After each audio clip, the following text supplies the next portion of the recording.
What really happened with your host, Mike Rivero. The history the government hopes you never learn. Here is your host, Michael Rivero. And aloha, America. Welcome to our show today. It is Wednesday, January 25th, 2017. Hump day, middle of the weekday. Starting that long, slow glide down to Powhatan on Friday and another amazing weekend of whatever it is they're going to come up with now. And we've got lots to talk about. The phone lines are open, 800-313-9443. Mike is in our control room, ready to answer the phone, put you on the air with whatever your comments and questions are. Now then, Donald Trump continues to stand his ground, continues to talk about issues we know are genuine, and continues to battle it out with the corporate media that is desperate to try and pull that wool back over your eyes about what things are really like in this country. And Donald Trump, responded to all this constant wailing about Hillary won the popular vote, Hillary won the popular vote, and Trump says the same thing we've all been saying. You have to subtract those illegal immigrant voters who are not supposed to vote and all the dead voters and everything, at which point the corporate media, which is a part of the election fraud system in this country, because remember, Voters News Service is owned by the TV news networks and some of the influential papers. So this is actually their thing that's being exposed here. So they're out there screaming, well, there's absolutely no proof of this. It's ridiculous. It's how you're threatening democracy by saying our elections may not be honest. And remember, we already have 3 websites you should be looking at. Votefraud.org, which has estimated at least 3 million illegal immigrants voted in this last election. You have TrueTheVote.org, which came up to the same numbers, and then you have blackboxvoting.org, which is Bev Harris' operation that has been dealing with this issue of election fraud for years here. So the New York Slimes comes on out and says it's an absolute lie to claim that millions of illegals voted in the election. Now, this is an absolutely unsupportable statement. The New York Slimes can't actually know. Why? Because of all those states that threw out voter ID laws. The New York Slimes can't prove that only legal citizens voted in this last election because the system is set up to hide that. So the New York Slimes is out there saying, it's a lie, and how dare you? And basically, if you remember the expression, hoist with your own petard, the corporate media just did exactly that, because Donald Trump is now calling for a major investigation into election fraud. And there is so much there to be found. I mean, they found it during the primaries, during the general election. When Jill Stein was having the recounts, they found even more of it, all of it favoring Hillary Clinton. Detroit actually stopped their recount because they had more votes than voters. And this is nonsense. Absolute ridiculousness. Now, the corporate media is still out there trying to defend their claim that hardly anybody showed up for Donald Trump's election, and still trying to stand by that photo that Reuters put out that was obviously taken hours before the inauguration began. And even though CNN echoed that same statement, they put out their gigapixel resolution image of Trump's inauguration speech, and you can see it's a huge crowd. Now, Trump's inauguration broke live streaming records. More and more people are on live streaming. They're getting off of their cable TV. More about that later on.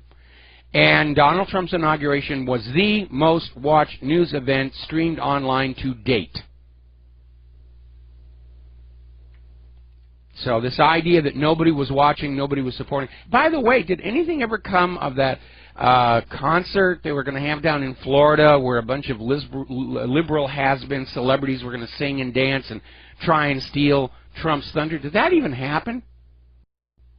I don't even know at this point here. Now, Bill Maher is out there screaming about Donald Trump and his grab comment from years ago, and Jenna Jameson finally had enough of that and basically said, she's seen Bill Maher at the Playboy Mansion actually doing the grabbing, not even just talking, but just doing it, which a lot of that does happen at the Playboy Mansion, and they have security who will escort you out if you do that. But I guess if you're a Bill Maher, you can get away with it. And so once again, we have a liberal saying, you can't say that, you can't say that, but I can do it. I'm allowed to do it. And look about the hypocrisy. You have all those women marching in Washington, D.C. Over a crass comment that Donald Trump made before he even entered political office, and still not a word about former President Bill Clinton, who's been accused of rape and sexual assault dozens of times. But it's okay for Bill Clinton to behave this way because, after all, he's a liberal. And we love liberals. We'll forgive anything a liberal will do. But when it comes to Donald Trump, he's been accused of horrible, horrible crimes, and even innocence shouldn't be allowed to be a defense. Now, getting on back to hoisting with one's own petard, first of all, before I get into the story, I'm going to do a shout-out to our on-air affiliates who are just rejoining our network. Now, as you know, Madonna came on out with that ridiculous statement about blowing up the White House. She was using the F word. It was going out live on the news network TV. They're probably going to be in trouble with the FCC about that. And somebody actually suggested maybe she said she simply wanted to blow the White House, because remember, she made a promise of a sexual favor she would grant to everybody who voted for Hillary Clinton, which is probably going to take her a long time to do. But the Secret Service is investigating her. She's backing off and saying, you're taking it out of context. I mean, when I'm saying I want to blow up the White House, I mean, there's all sorts of different ways to interpret that. But the backlash is already happening because radio stations all across America are now dropping Madonna's songs from their play rotations. They don't want to have anything to do with this controversy. And, of course, Madonna will be losing money because these radio stations do have to pay a royalty for playing that song on the air. So Trump is basically fighting a war with the establishment media, and he's basically launching all these truth bombs out there. And they're going to lose. The corporate media is going to lose this one. Everything they do blows up in their faces. Now, over at MSNBC, they ran an article still about that inauguration photo, fact-checking White House Press Secretary Sean Spicer's inauguration numbers. And MSNBC, he's exaggerating. There was hardly nobody. And it's almost fun watching the corporate media screaming over and over again, we're not the liars, you're the liars. We're not the liars, you are the liars. We are telling the truth, you are the fake news.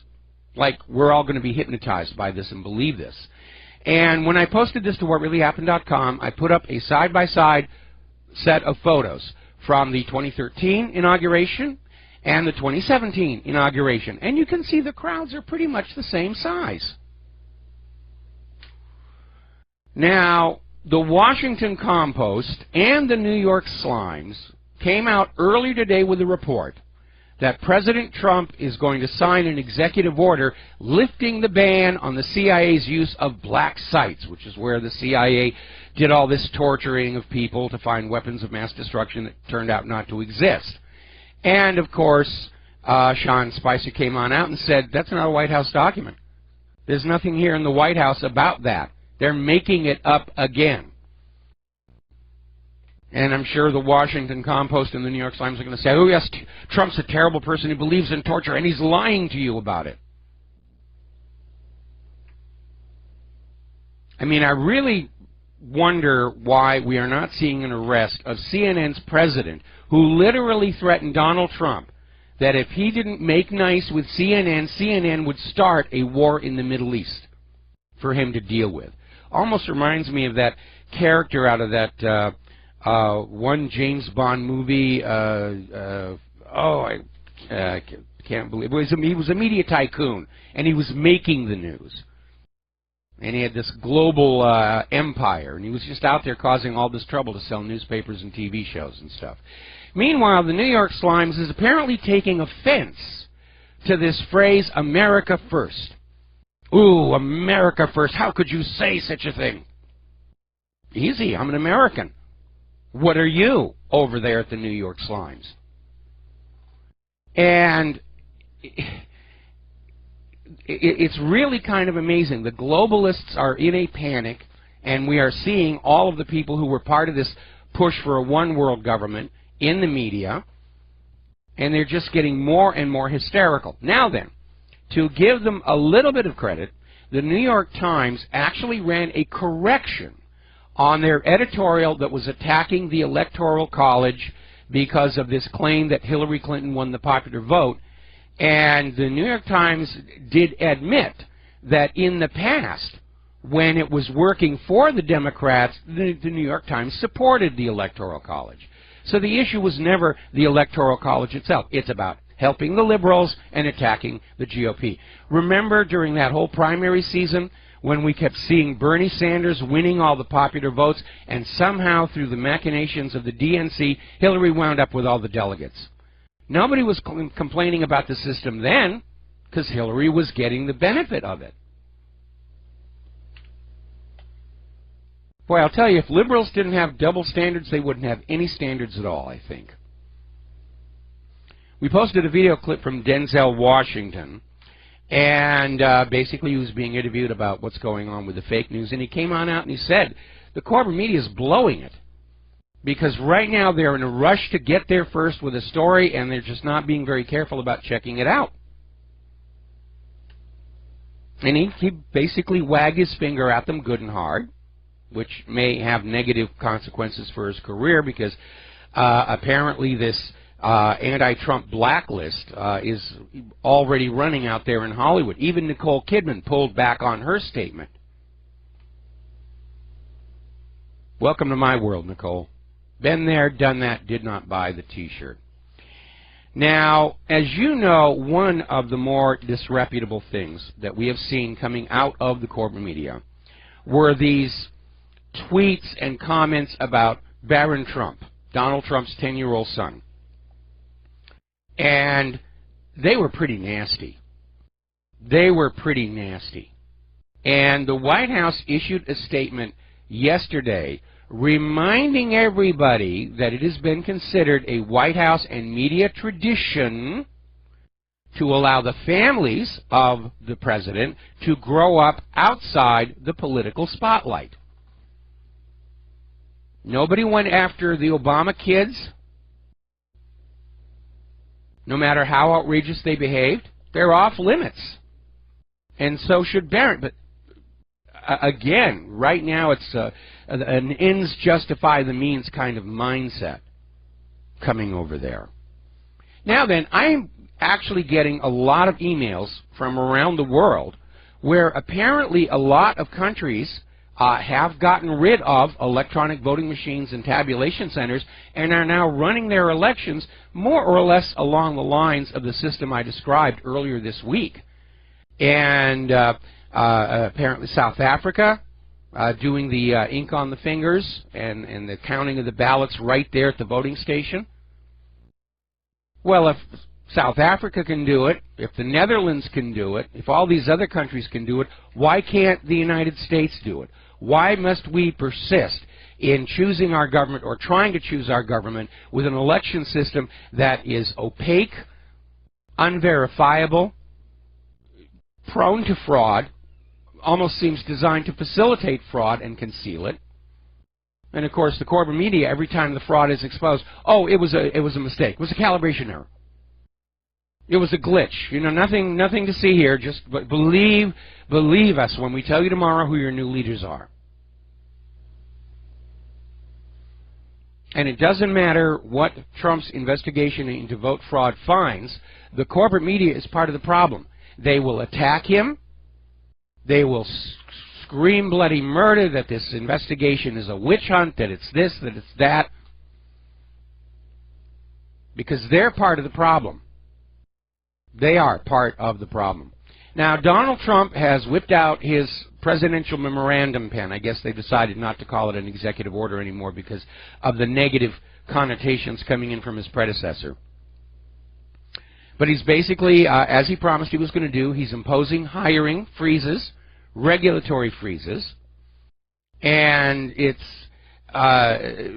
his opponents are already out there saying, oh, it's an attack on our living standards, it's an attack on our democratic rights, and Harry Truman was right. That Oval Office is the hottest kitchen in the world, and no matter what you do, there's going to be some idiot who doesn't like it. And that's certainly true. Now, somebody actually did a poll of federal employees, and apparently 28% of them said that they're so incensed over Donald Trump's election, they may quit their jobs. Well, Trump's been in office now for coming up on a week, and I'm not seeing a flood of resignations being handed in. Now, Donald Trump has also issued orders from to various groups like EPA and USDA from talking to the media, broadcasting on social media, or awarding grants, because what he's seeing going on already are these government agencies that are part of the executive branch trying to bypass him and go directly to the media with statements in support of things like, well, vaccines are safe and GMO is safe and the world is getting warmer and so forth and so on. And so Trump is trying to rein that in and say that the White House will make all the public statements about the executive branch because that's what the White House is in charge of. Now, Rasmussen has run a poll and found 3/4 of Americans, or almost 3/4 of Americans, are absolutely on board with Donald Trump's blast against the Washington establishment. The vast majority of the American people are in agreement that elitists in Washington, D.C. have grown wealthy at the expense of ordinary American people. And also, according to Rasmussen, Trump's approval rating is booming up since the inauguration. And the liberals and Hillaryites are gritting their teeth here. So, let's see, moving on down here.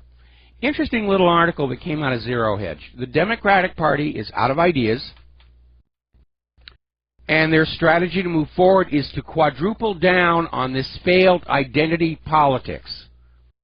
They almost got Hillary in by turning blacks against the whites and men against women and gays against straight. So they're just going to do more of it. They're going to do more of it going into 2020. Which means the Democratic leadership hasn't learned anything at all. If the Democrats want to start rebuilding their credibility with the American voters, I've got a solution right now, and her name is Tulsi Gabbard. Because this lady is impressive. She is very impressive, and she's going on out, and she's dealing with the real world. She's not caught up in ideology. The fact that she's not even being considered for 2020 is a damning indictment of the DNC's leadership. They're talking about Hillary Clinton coming back, or Joe Biden, or Michelle Obama. Remember the screaming about Donald Trump's never held elected office before. Neither has Michelle Obama, and she's on that short list for 2020. Now, speaking of Hillary Clinton, apparently her strategy for her comeback in 2020 is she is going to launch a liberal television talk show, like The View isn't liberal enough, and Hillary will be the host in order to basically keep her face in front of the American people so that she is well positioned for another try for the White House in 2020. Now, this will make Hillary America's second oldest female news or talk show host after Joy Behar of The View.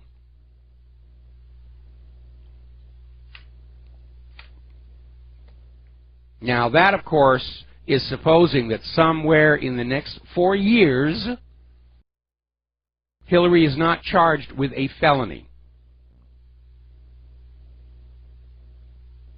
And we'll talk about that a little bit when we come back from these words from our sponsors. Hello, America. Welcome back to the show here. We're talking about the fact that Hillary Clinton is giving every sign that she's going to try and run for the White House again in 2020. And she just wants to be America's first female president. She doesn't really have any kind of a policy or plan beyond that. And so she's launching this new liberal TV talk show like we don't already have enough of those. so that her face is constantly in front of America, or at least those Americans who tune into her. Now, the one thing that will stop Hillary from running for the White House in 2020 is if she's convicted of a felony. Now, remember, when James Comey came on out talking about the email server scandal, he went down the list acknowledging violations of Title 18. Then, of course, as apparently he was ordered to do, said, well, we're not going to bring charges. But that's not the same thing as exoneration. Hillary can still be charged for those crimes. If the incoming Attorney General looks at that list of Title 18 violations, Hillary could be charged for that. And then you have Judicial Watch is looking at the Clinton Foundation and the email server. The IRS is looking at the Clinton Foundation. It's going to be a very long 4 years. And all it takes is one felony conviction, and she is banned from holding public office. All righty, let's see. Let's grab a couple of phone calls here. Scott in Norfolk, aloha. Welcome to the show. What's on your mind? Aloha, Mike. Isn't it fantastic? Just 5 days into Trump's administration, the Dow hits 20,000. Well, there's a lot of optimism on Wall Street. Trump is talking about all these infrastructure projects, and they're all constrained to use American-supplied material and American labor. So that's a very good thing. And apparently Wall Street is also excited about the fact that we may be offloading all of these illegal immigrants and refugees who've been a burden on social services and the tax base. So yeah, it's all good news. Well, what I called about was I have had a feeling in the last several years that the DNC is alienating black voters. And what made me really feel that way was after the 2000 election when Al Gore refused to allow the Black Caucus to challenge the election results. And they needed one senator in the Senate to vote to challenge the results, and they couldn't get one. There was not a black senator in there or anybody that would challenge the results. And what makes me think about it now more now than ever is the last time the crowd size at the mall in Washington, D.C. caused controversy was the Million Man March. Remember when they said that the Clinton administration said, oh, there's not that many black fathers that were out in the mall? Yeah. I remember that. That is bringing back memories. And another thing is these social justice warriors, particularly the white liberal ones, are over-dramatically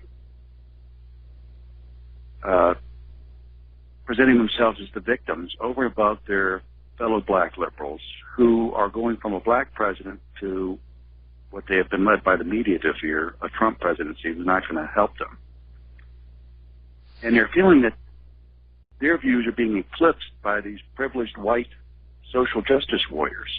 And it's offensive. And just to point out one video that I've had some black colleagues say that was offensive was the Hollywood actors and actresses that did the retake on the I Will Survive song. I don't know if you've seen that. Yeah, I've seen that one, yes.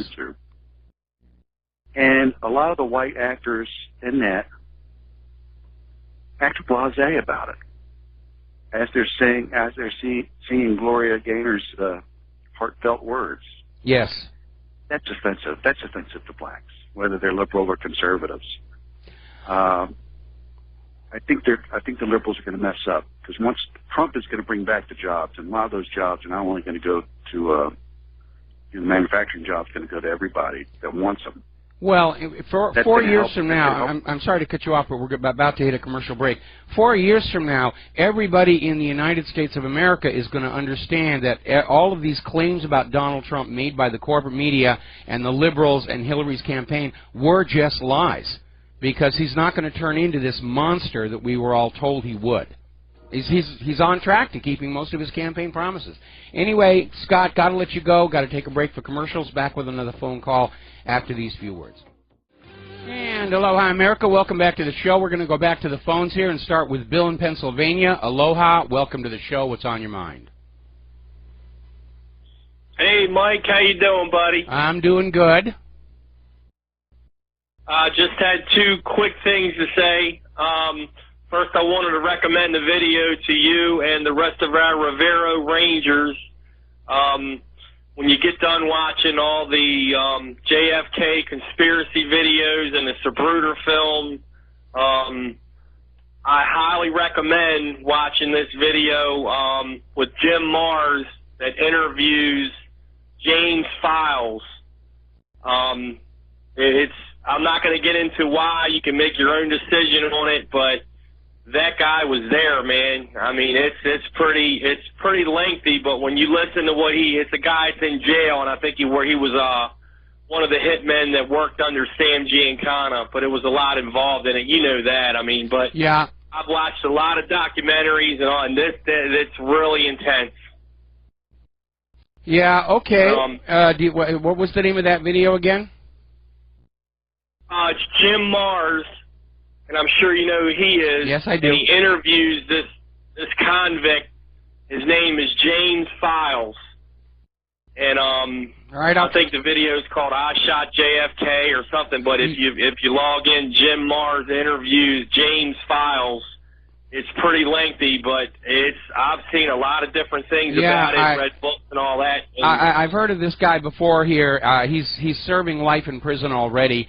And he's come on out and said that he was one of the hired shooters in Dealey Plaza, one of many, obviously. I think when E. Howard Hunt passed away, he passed on some information to his son also.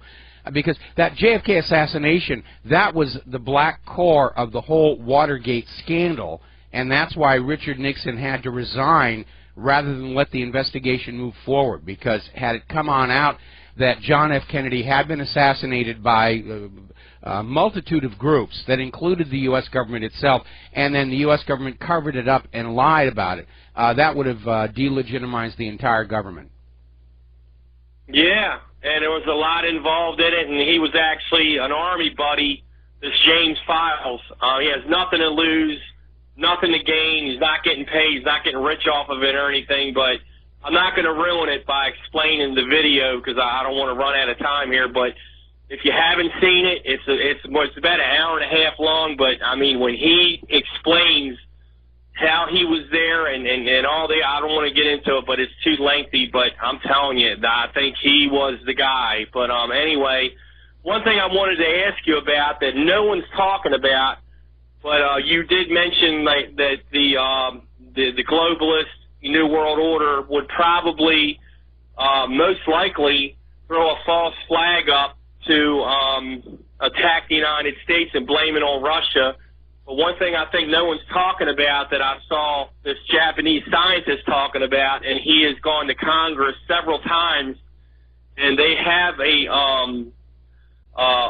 solution, and they have the equipment and the technology to save our power grid. If the power grid was attacked in some way and they blame it on Russia or whatever they're going to do and shut it down, I mean, it'll make Argentina look like a picnic in the park. I mean, you're talking, you know, no electricity, no water. People start eating their animals and they turn to cannibalism. I mean, it gets pretty ugly. Anyway, he's went to Congress several times. He's a Japanese scientist. I cannot remember his name, but you probably know who he is, you know, with your background in that. I'll look at that. Anyway, listen, I got to let you go. We got other callers on the line here. Thank you very much. And we're going to switch over to Errol in the Netherlands. Aloha. What's on your mind today? Yes, aloha, Mike. I want to talk about the Women's March. Okay. I have a new terminology. And the new terminology is we have got feminists, and we know feminists have been taken over a long time ago because feminism was something else. But I have another one that's malo-list, so male-list. The males also. So I saw between the Women's March, I saw also males, so male-list. So I came to a conclusion, and this maybe you find this very funny. I found a new term, a new acclamation, you must call it, and I will call it the terminists, like the Terminator, the terminists. What do you think of that? I don't know. I don't think we need to be... Terminists march. I don't think we need to come up with new terms and complicate things. I think we need, if anything, to just keep things simple and easy to understand for people, and not get sucked into slogans and jingos and artfully crafted labels or anything like that. Okay? But they were funded by George Soros, or not? Oh yeah, well we know that. I mean, Soros is just completely out there right now. He's just angry at Trump for disrupting his dreams of a one-world global empire. And apparently, when he was speaking at the World Economic Forum in Davos, Soros literally came out and boasted to the audience that he was going to find some way to take down President Trump for disrupting his globalist plans for the world. And what's really ironic about that is the conclusion of Davos is that globalism has failed. And so Soros is acting like a spoiled brat, armed with billions of dollars. And he's very, very dangerous. Apparently he's filed a lawsuit to lead to the impeachment of President Trump, which strikes me as kind of weird because only Congress has the power to impeach and remove the president. No lawsuit can do it. Because of the sovereign immunity clause. Exactly, and that's why it was just a joke and just comedy, because I wanted to call it not the Women's March, but the Terminists March. I think the Crybabies March works just fine here. And again, the sheer hypocrisy of these women out there screaming that Donald Trump, you know, said something in locker room talk, and he was in a locker room long before he ran for political office. At the same time, they utterly ignore all the sexual assaults and rape committed by former President Bill Clinton. And it just underscores the fact that it isn't the sex, it isn't the assault, it is simply we want our side to win, and we don't care what we have to do to make it happen. Yeah. Thank you, Mike. All right, thank you very much. Keep up the good work. I certainly will. Thank you very much.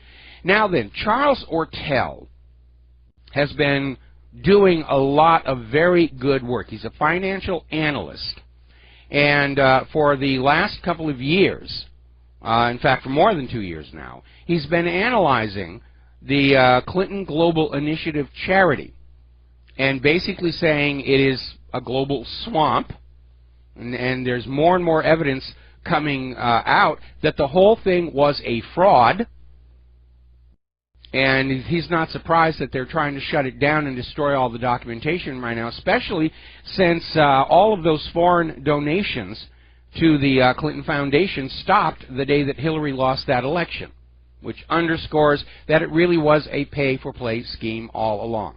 Now, getting on back to this issue of James Comey, the fact that during his speech, in which they said they were not going to charge Hillary Clinton, the fact that he made a point of listing all the Title 18 violations tells me that James Comey was not at all happy about being put in that position. And I think now that Trump is going to keep him on as the FBI director, Comey sees an opportunity to rehabilitate his image with the public, to rehabilitate the image of the FBI with the public, and to move on forward. And now we're hearing where Congress is launching their own investigation about who within the FBI was actively working to protect Hillary Clinton. So we could see a real sweeping out of the FBI and all those people who were fully on board with what Hillary and Loretta Lynch and Obama were doing. And it needs to be done. We need to establish a deterrent so that future up-and-coming politicians will get the message that kind of behavior is no longer acceptable. So, now all these foreign governments are now out there screaming that it's time for Trump to be assassinated. And to nobody's surprise, there are all these liberal globalists here, and apparently a government official over in Sweden is openly calling for the assassination of President Trump. Apparently a German publisher is making the same comment. Now, I don't know where jurisdictional lines lie on this, but it is a crime, a felony, to threaten the life of the President of the United States of America. So what can be done in terms of international law, I'm not sure.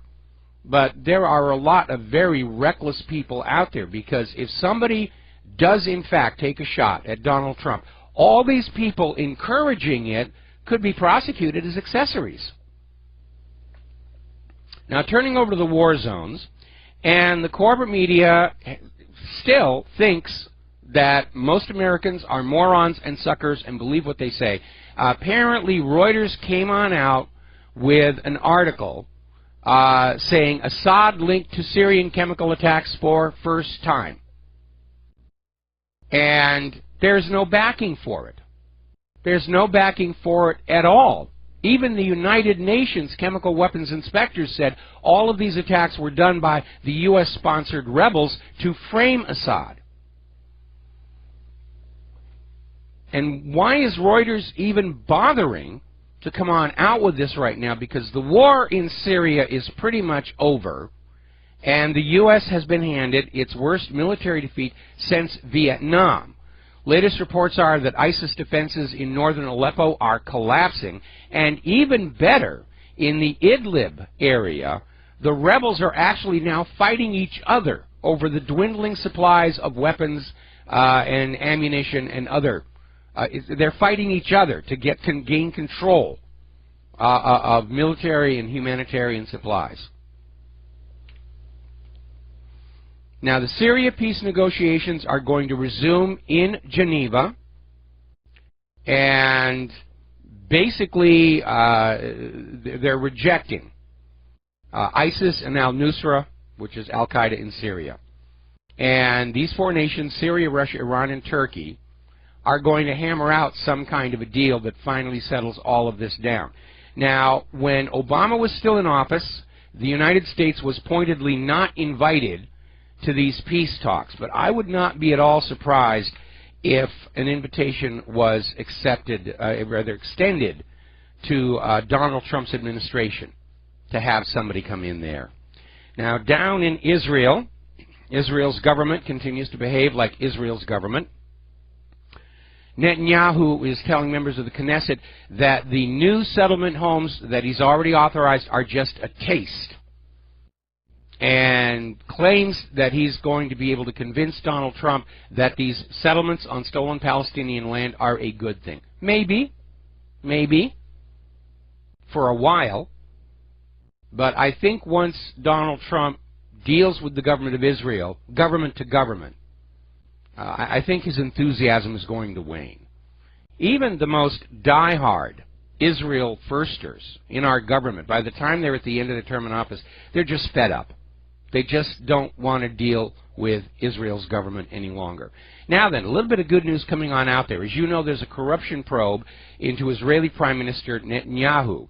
And apparently, Israeli media is reporting that this corruption investigation is now widening into two other possible areas of corruption. So it looks to me like Israel may be getting ready to give Netanyahu the old heave-ho and get somebody more moderate in there. Now, do you remember Tzipi Livni? She used to be the Minister of Foreign Affairs for Israel between 2006 and 2009, and she has been forced to cancel a visit to Belgium over fears that she could be arrested for war crimes. And all of this goes back to the last war on Gaza, which the United Nations concluded represented collective punishment of the Gazan people, which is a war crime. So Tzipi is going to stay home on that one. Now let's talk about the economy. I think one of the reasons we're seeing the stock market take off is there's a lot of optimism that there's going to be a lot of real economic activity, not just printing up more money and showering it all over to make things look good. But Donald Trump is talking about a major investment in infrastructure, and he's got the first 50 of them already picked out. And it's estimated this is going to create 15 million jobs for Americans, and the requirements for being on this list of infrastructure projects are that the parts and supplies and materials for these infrastructure projects come from American companies. Wow, what a really cool idea. Let's buy American.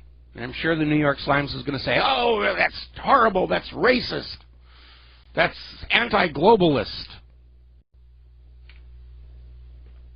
Let's buy American. And yes, I got an email from somebody yesterday saying, you can't find anything made in America in the stores anymore. That's about to change. That is about to change here. Now, as you know, Donald Trump has come into office with his plan to make America great and the infrastructure plan, and the Democrats are now out there trying to come out and say, well, we have a better plan than you. Really, you should be letting us take care of this. Well, Democrats, if you had a plan to improve America's infrastructure, you had 8 years in which to start it, and you didn't do a darn thing. So stop trying to take credit for what Donald Trump is doing. Because you had your shot, you had your 8 years, it didn't get done. Now, the Caterpillar company has posted a record 49 consecutive months of declining retail sales. Apparently, Israel does not buy enough of those bulldozers for knocking down Palestinian homes to support the entire company. But again, these infrastructure projects are going to need this heavy machinery. So I would say, if I actually had investment money, I'd be buying stock in Caterpillar because it's low now. But if these infrastructure projects take off, Caterpillar is going to be selling a lot of equipment. We're going to take a break for commercials. We'll be right back. And aloha, America. Welcome back to the show here. And I was talking before about how people are moving to streaming over the Internet and starting to actually move away from cable TV companies. In our case, because our cable TV company is also our Internet service provider, we still have cable TV. But we're starting to use some of the streaming services. We're on Amazon Live, primarily, so we can watch Grand Tour. And I was able to see Vaxxed on Amazon Prime, and for some reason Time Warner Cable is not carrying that documentary. But more and more people are giving up that cable.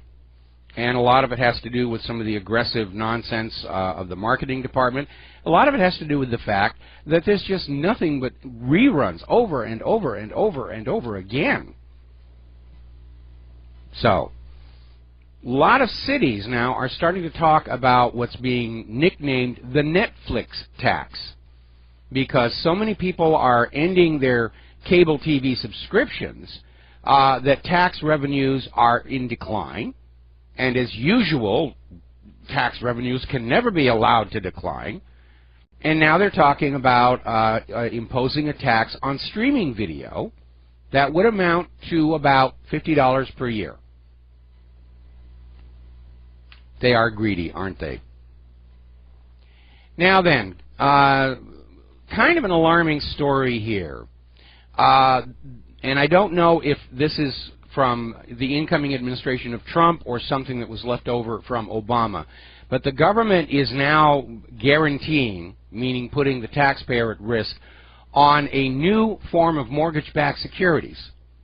Mortgage-backed securities for rental home properties.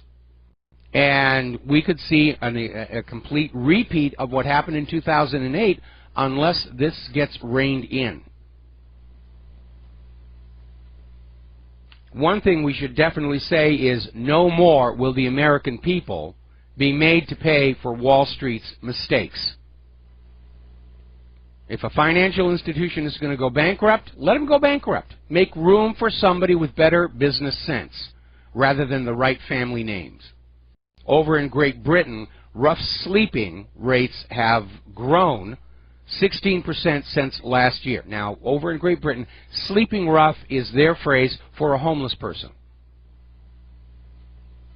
It's apparently a softer, more politically correct euphemism for a person who's sleeping on the streets, but that's what they're calling it here. Now then, as you know, Brexit is in a state of turmoil. Britain's Supreme Court ruled that Parliament does have to be consulted before Title 50 can be invoked, and following that ruling, it is now expected a Brexit bill will be presented to Parliament within days. And, of course, the Remain people are saying, oh, this is great, we're going to remain slaves to the European Union. And the people who voted for Brexit are saying, this is just the government screwing us over again. You know, cheating us of what we want. They could start a civil war with this. All right, we're going to take a break for station identification, and we'll be right back. And aloha, America. Welcome back to our show, hour number 2. The phone lines are open, 800-313-9443. And Trump's election victory and his steps along the path to build the wall with Mexico and basically oppose George Soros' globalism has started to produce an effect in Germany. Now, contrary to the German media, which is constrained by the German government as to how they portray the refugee crisis, most Germans have had enough. Merkel's poll numbers are really sinking rapidly, and Merkel's already out there saying, oh, the Russians are spreading bad information about me, and that's the only reason I'm unpopular. But apparently, in Germany, the German people and even the German elites are starting to think maybe independence isn't such a bad idea after all. And part of the reason they're thinking that, besides the refugee crisis, is the economic hardship that they're dealing with. Because right now, most of the countries in the European Union are in serious, serious debt problems created for them by the European Central Bank, the IMF, and the World Bank, and so forth and so on. And right now, for the last few years, Great Britain and Germany have been carrying the load of the entire EU. Money is taken away from Great Britain and from Germany and used to try and deal with the debt in these other European Union nations. And it's kind of like having a wooden boat with 10 holes drilled in the bottom and only 9 corks. And everything that they do really comes down to somebody grabbing a cork out of one hole and shoving it into another hole in full view of the media cameras and saying, I'm working to solve the problem. But the water still comes in, the debt continues to grow, and it's only a matter of time before the system founders. And if the Brexit does happen, then that leaves Germany alone trying to make the payments on the debts of all those other nations, and the German people aren't going to want to do that. Now, as it turns out, over in Spain, Catalonia is going to hold an independence referendum. And basically, the president of Catalonia is going ahead with the independent referendum this September. And, of course, Brussels is saying, no, nobody ever leaves the European Union. But the reality is, and I'm looking at the story over in governmentslaves.info, European anti-globalists are now uniting to basically take back their respective countries from this European mishmash sautéed with refugees from all of these areas. And even Mario Draghi, the head of the European Central Bank, is now saying it is very possible that the European Union is going to fall apart despite our best efforts to keep all these people our slaves. Now, Draghi is out there saying that any member leaving the Eurozone has to settle all their debts first. I don't know how he's planning on enforcing that. What's he going to do? Send an army in? Say, you can't leave us until you pay us all this debt that we created for you? Now, up at the World Economic Forum in Davos, a top topic of conversation, besides George Soros saying he's going to get Donald Trump, is they're finally acknowledging globalism isn't working. The people of planet Earth are rejecting globalism.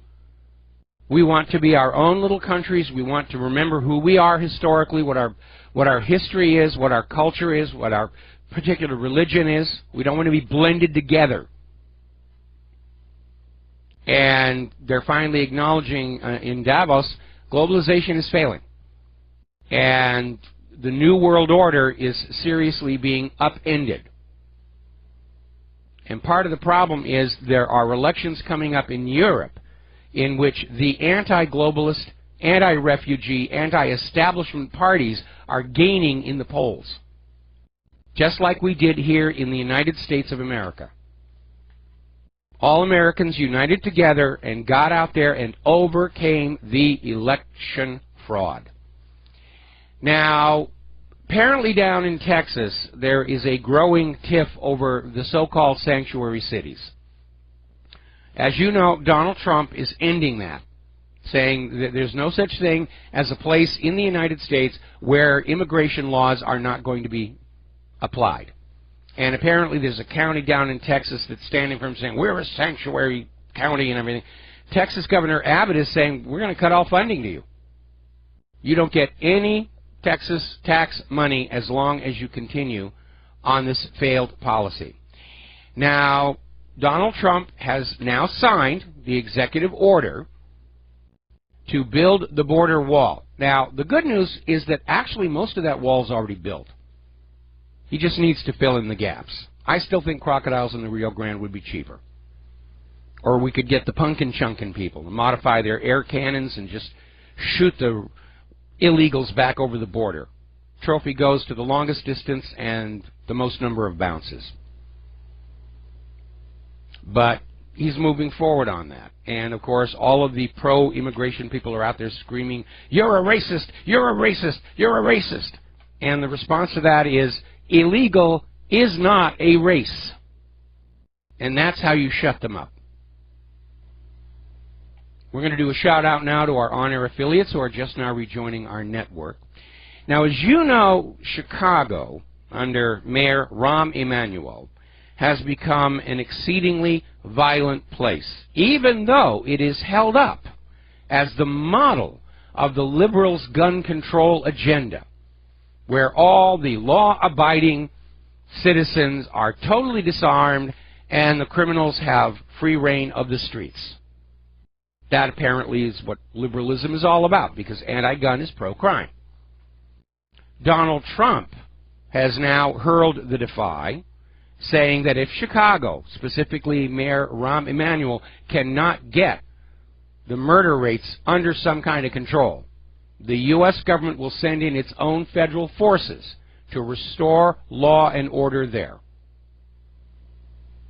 You want to end the murder sprees in Chicago? You start giving the law-abiding citizens weapons. They are entitled to them under that Second Amendment. Now then, a few years ago, the rage was 3D TV. And I viewed it as a passing fad. I have the same opinion about 4K TV. And the reason had to do with prior history with 3D and motion pictures. And I will admit the new system, the real 3D, is very good, but directors tend to abuse it so horribly. The only 3D movie I've ever seen that really worked was Avatar, because Cameron knew not to overdo it, not to be gratuitous about it. It's a beautiful film. It's my favorite film.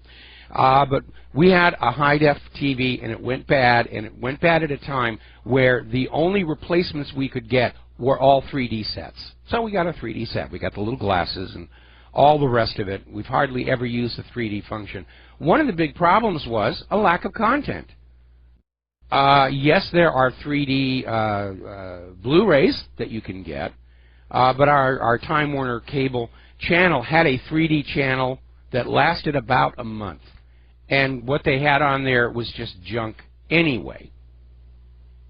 Piranha 3D. And I predicted back then, this isn't going to last. People don't need that 3D. They just want a good, clear picture that tells them a story. And now we are getting word Sony and LG are no longer going to make three-dimensional TV sets. They just weren't selling. Now then, getting onto the realm of computers and malware, which is completely out of control. Apparently, the Google Play Store has been victimized by a bunch of apps that are infected with viruses. And they're now anticipating millions of handsets have been infected with adware that pops up ads over your favorite websites or your favorite videos. And apparently there is an app to deal with this called the Checkpoint app that will let you know if your Android device is infected. But this malware is completely, totally out of control. What is the NSA doing about any of this? According to Edward Snowden, they're just sitting there in the dark, amusing themselves with stolen pictures of naked people. Because they sure as heck are not actually making our cyber infrastructure any more secure. They haven't found any real terrorists. They can't find the ransomware writers. And these ransomware writers are not just a threat to computers and the economy. When they attack hospitals, they're putting patients' lives at risk. Because under the Affordable Care Act, all hospital records are supposed to be computerized. And if you cannot get at those records, and you're treating a patient and it slips your mind that they're allergic to certain medications, you could wind up killing them. But nobody seems to care. Now, I love this next story. 5 states are looking at legislation that would enshrine the idea of right to repair electronics, meaning that manufacturers who sell things in those states will have to guarantee the availability of replacement parts to independent repair shops and consumers, and will have to make all their diagnostic and service manuals public. I love this idea because I grew up in an age where if you had something and it broke down, you could fix it yourself. I was a real whiz at fixing TVs when I was in high school. And I like that. And it angers me so much to see so many products where you'll buy the product, one little part wears out, can't get a replacement. Buy a new one. That's why I stopped using an automatic coffee maker and then just went to a press. Because I went through about 3 of these electronic computerized coffee makers where you set it up at night and the coffee's ready in the morning. And they all have these little thin foil metal baskets for the coffee. And that's the part that breaks after 3-4 months. And you go back to the store, do you have a replacement for this? No. But we have a new one on sale. And after a while you get tired of that. Now, I will mention that Bed Bath & Beyond is making a point of having replacement parts for some of their products. And we don't have a right to repair law in Hawaii. But I think some stores are beginning to realize that Americans don't have the money to buy a completely brand new appliance every 6 months. And that maybe their customers are going to be a little bit more loyal to them if they make it possible for them to survive a minor breakdown. I mean, that certainly works for me. Should work for you.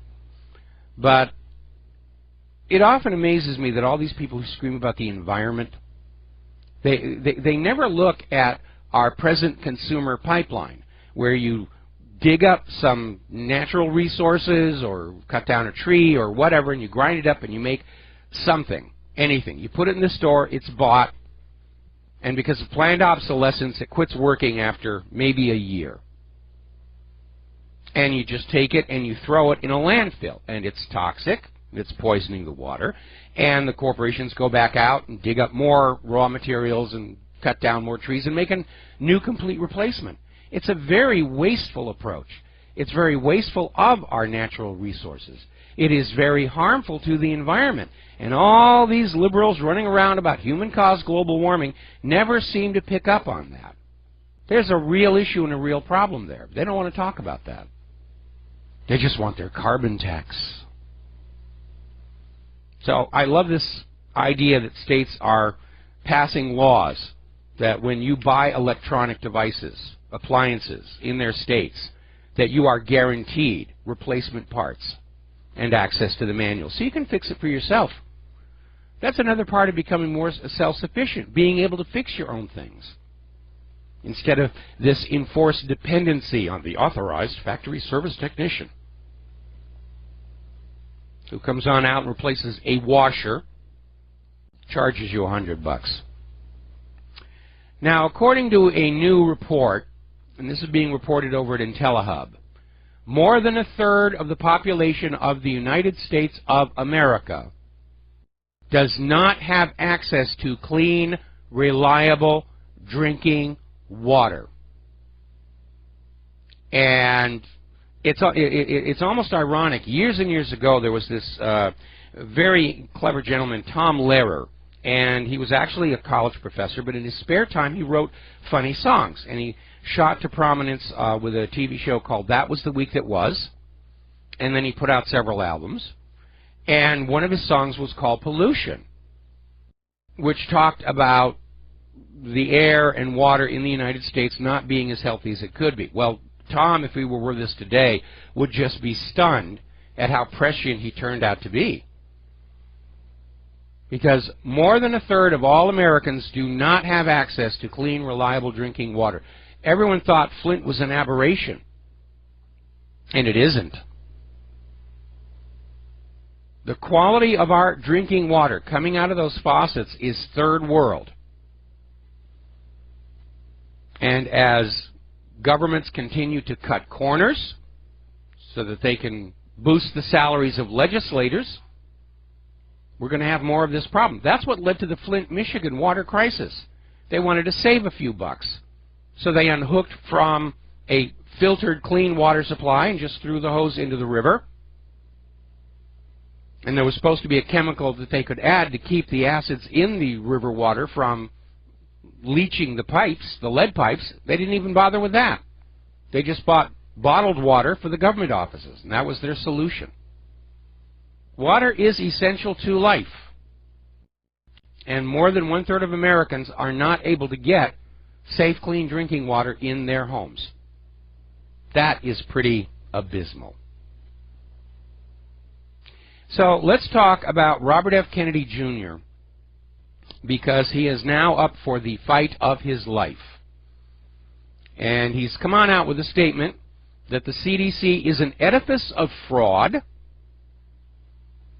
which we all know is already true because of that whistleblower who had written the CDC's report claiming to prove that there was no link between autism and vaccines, and then he blew the whistle and said, yeah, the report was a fraud. They cherry-picked the data to get the result that was going to help the vaccine makers, to get the result that was going to allow the vaccine court to deny financial assistance to the patients, to the parents rather, of children made autistic by the vaccines. Now, Robert Kennedy Jr., I mean, the corporate media is out there just screaming he's a conspiracy nut. He's a conspiracy nut. You know, which is kind of interesting because when Kennedy was involved with other charities, he was lionized. But the instant he endangers a favored corporate structure, they turn on him. And as you know, of course, Donald Trump has appointed Robert F. Kennedy Jr. to chair this commission on vaccine safety. And Kennedy has accepted. And the vaccine industry is in an absolute blind panic over this. They can't control the discussion. So the media attacks are already underway.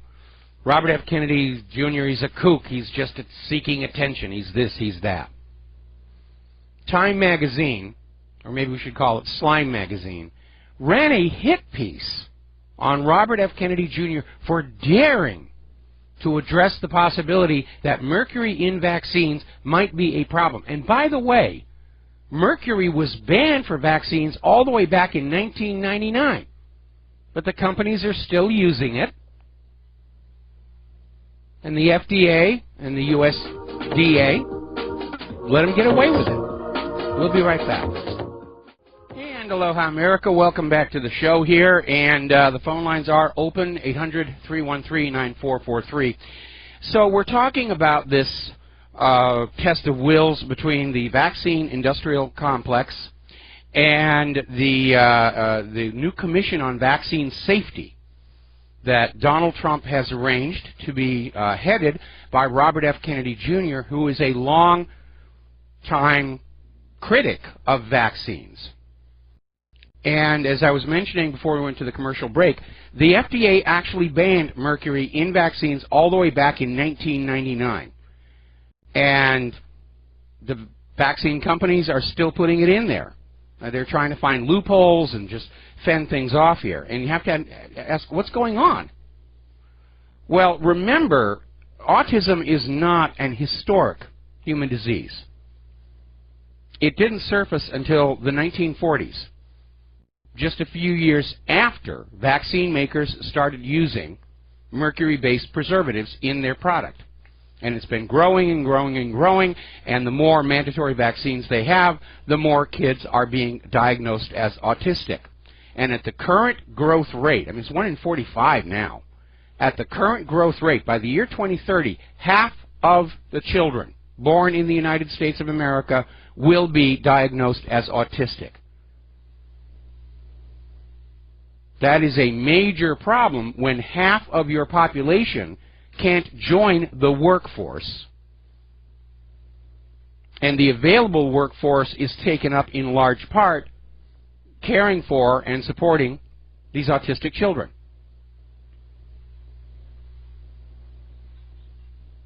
Now, if the vaccine companies have known all along that the mercury was a problem, then it becomes understandable why they're still trying to put the mercury in the vaccines. Because if they had stopped in 1999 and all of a sudden autism rates plummeted, then everybody would know that all the scientists who said the mercury was the problem, and it is a known neurotoxin, everybody would know it had been the mercury all along, and there would be massive civil litigation. One of the reasons that the vaccine companies are pushing for mandatory vaccination policy all across the country, not just the money.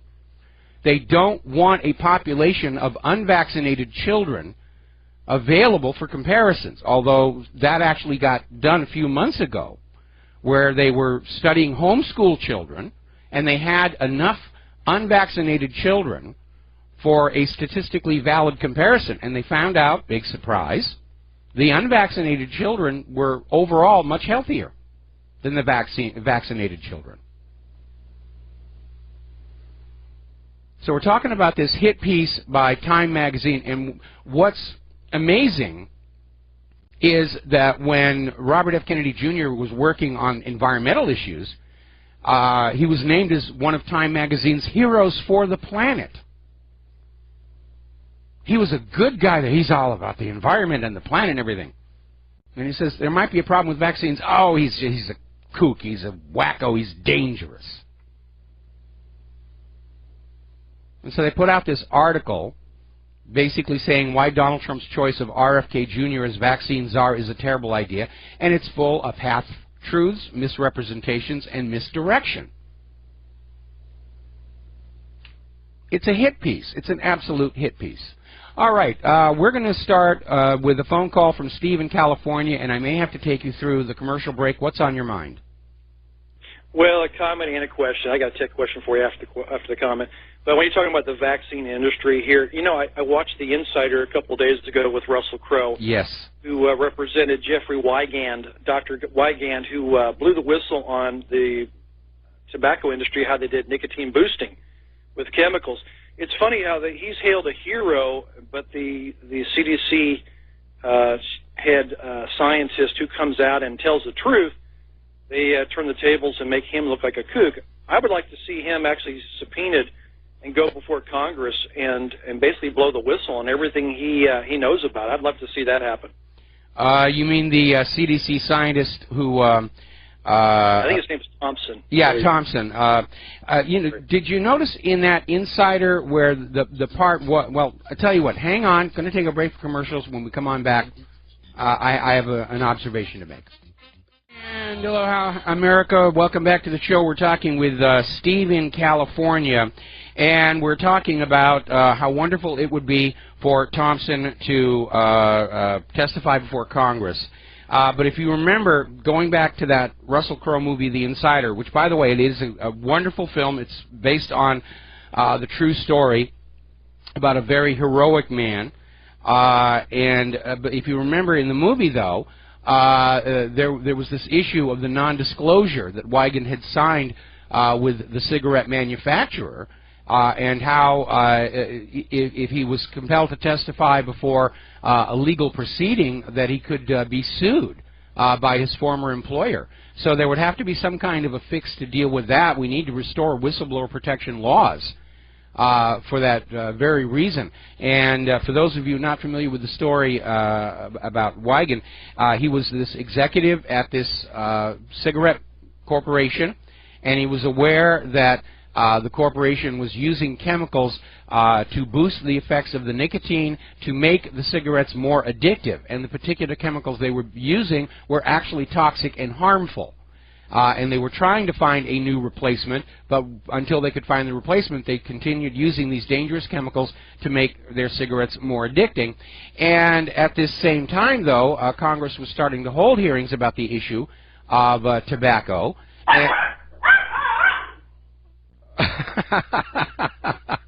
My dogs. Yeah, okay. No, question. Go ahead, finish up. No, I was going to say, and all these CEOs of all these cigarette companies testified before Congress saying nicotine is not addictive. Nicotine is not addictive. So it was an ugly situation. So you have a question. Yes, my 5-year-old Dell computer is starting to act kind of funny. So my question is, 2 questions actually. The operating systems, the newest one, when will the newest one be coming out? And you mentioned before that if I got a new computer, my question was, could I delete the old operating system, the operating system that it came with, and actually install maybe Windows 7? So I don't know, have they prohibited that from happening with the new operating system now? Well, basically it's embedded in the BIOS, and Microsoft put this out there supposedly as a protection against deep hacking of their CPUs. But a lot of the brand new computers being manufactured today are basically wired to work with Windows 10 and only with Windows 10. So you need to talk to whoever you're going to buy your new computer from, and you may want to consider building a white box. Because that frees you from that restriction. And by that I mean you literally buy a motherboard, your memory, your drives, and you put the whole box together yourself, and then you can put whatever operating system on it that you want. And that may be a way to go. Most of the computers we've had around here for the last several years have been white boxes. This one here is a white box. Actually, technically it's black, but you get the drift here. Yeah, do you know when the next operating system will be released? Is there a pattern on that? What month? Well, actually what I'm understanding is that Microsoft has decided that this idea of a whole new operating system every so many years is expensive. It's led to a bloated operating system that's difficult to maintain. And what they're saying is Windows 10 will be the last Windows, and they will just continue to improve on and work with that platform. Copying what Apple has done with the Macintosh, where they'll just be the operating system, and they'll make improvements and try and grow it into the future. But they're moving away from that business model of forcing you to buy a new operating system every so many years. Now, the downside to that is they're also moving to a business model where you will license your operating system with regular recurring payments. Again, it's always designed to maximize profitability to Microsoft.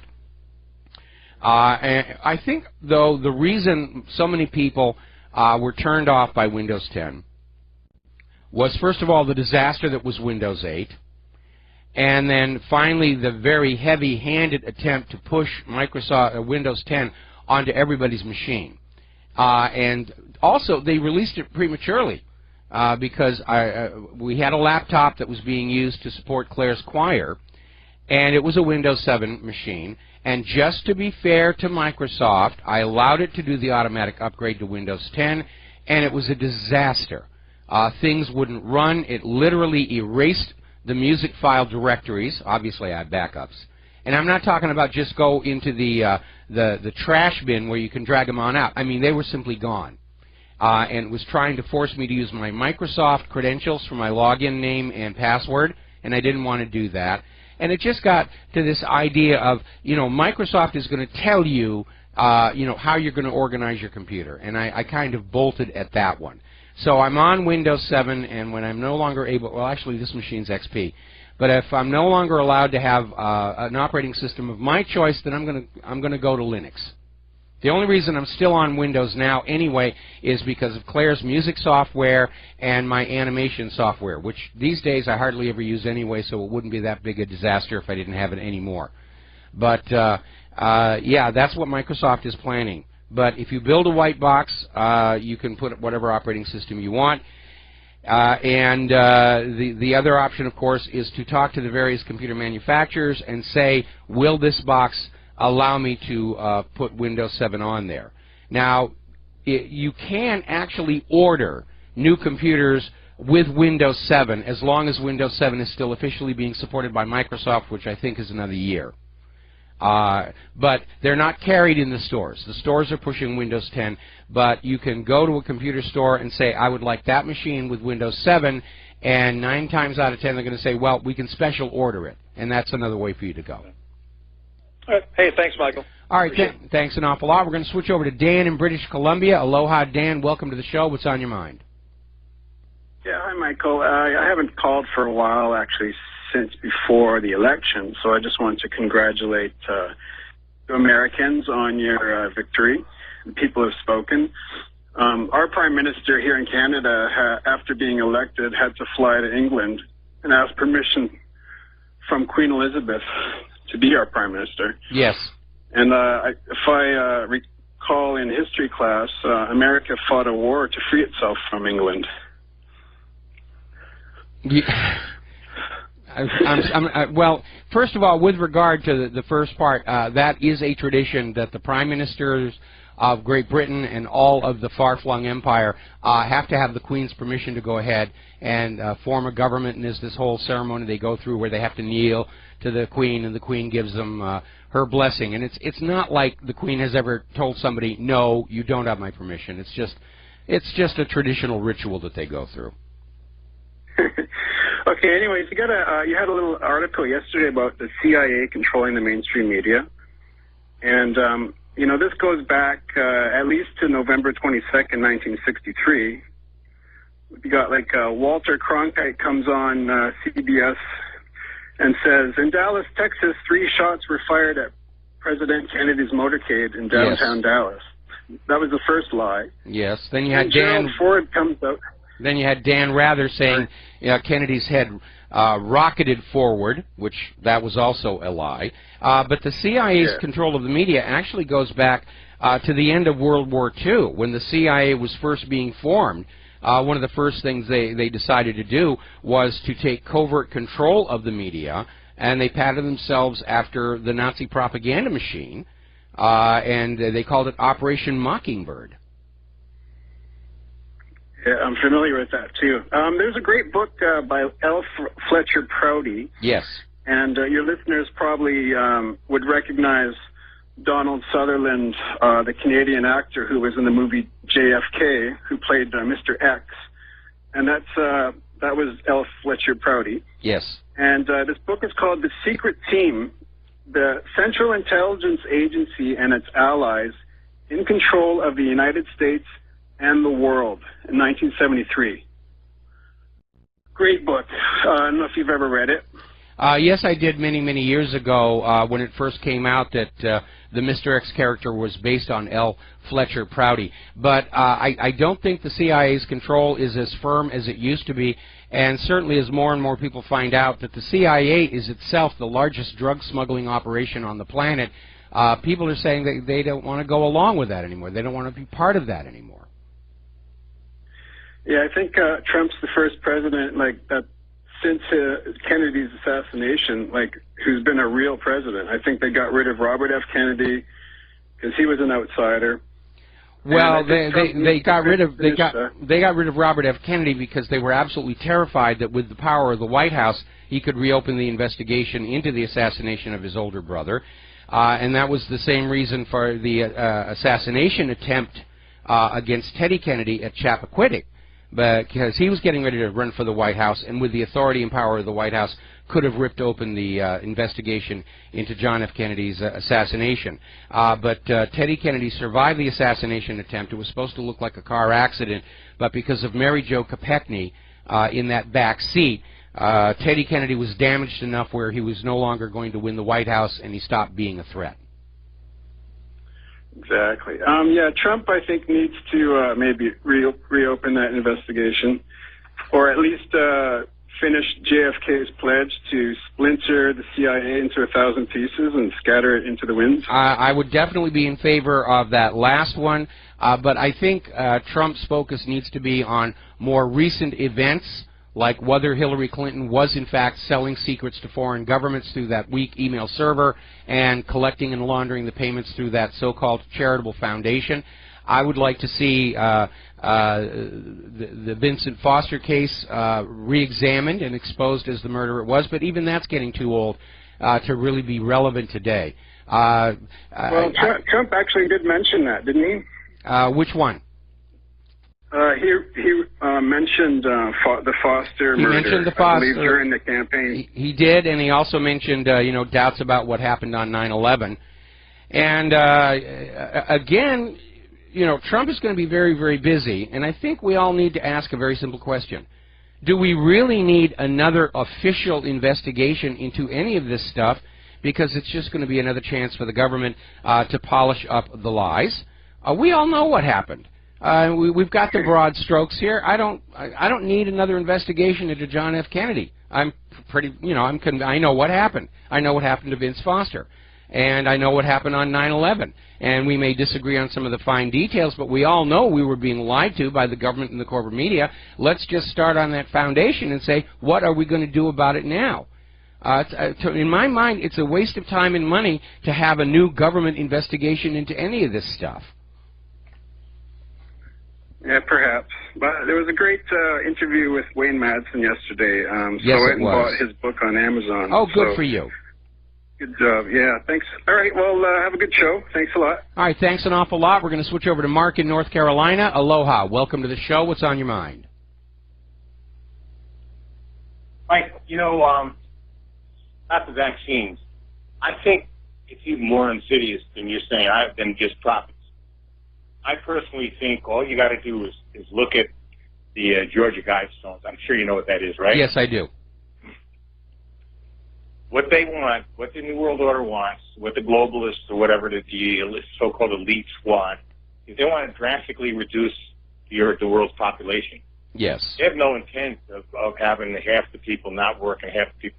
Their intent is to kill the majority of not only of the world's population. And they've got clowns like Bill Gates and others who are, such very big pushes of these vaccines going around the world with that to try to accomplish what they want to accomplish. Yeah, Bill Gates has openly said that he wants to use vaccines to cull the world's population. We know that there was some reason the USDA was funding the development of that epicite gene in the corn, that if you eat it, it makes you unable to reproduce. And we know that there are all these billionaires who are absolutely convinced the fact that they are billionaires gives them a right to run the planet and say, oh, there's too many useless eaters, let's get rid of them, it'll be beautiful. And what's really amazing is Tom Clancy's last book that he wrote himself without a ghostwriter was called Rainbow Six.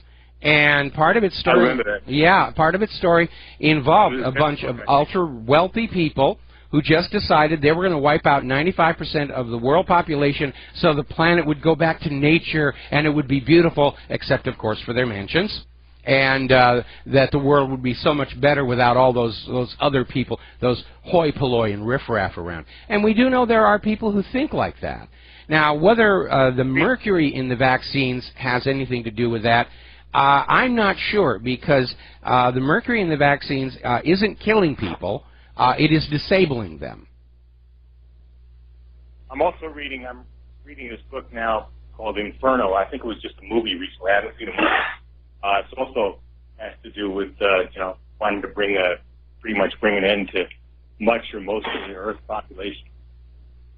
So you do have these types. And another thing about Bill Gates, by his own admission, his father was the head of. He brags about it, that his father was the head of Planned Parenthood, which is nothing but a eugenist organization named after a Nazi eugenicist, Margaret Sanger, in Seattle, in the Seattle area, and he brags about it. This guy, people just don't understand how evil this guy is. They just don't understand. I think he's one of the most, along with Soros and a few others, he's one of the most evil men on this planet. And I don't care how many computers he invented or what he might have done, if he even invented these computers. I understand it was really given to him by DARPA. So no. First of all, Bill Gates did not invent any computers. He invented an operating system for the first IBM PC, except that he didn't write it himself. He actually bought it from another programmer for like pennies, and then turned around and came up with this idea of licensing the software for perpetual cash flow. And he wound up, becoming the richest man on planet Earth. And like George Soros, he thinks these billions give him some kind of a divine right to play with planet Earth and all of its people like personal toys. And I disagree with that model of governance because he's not elected.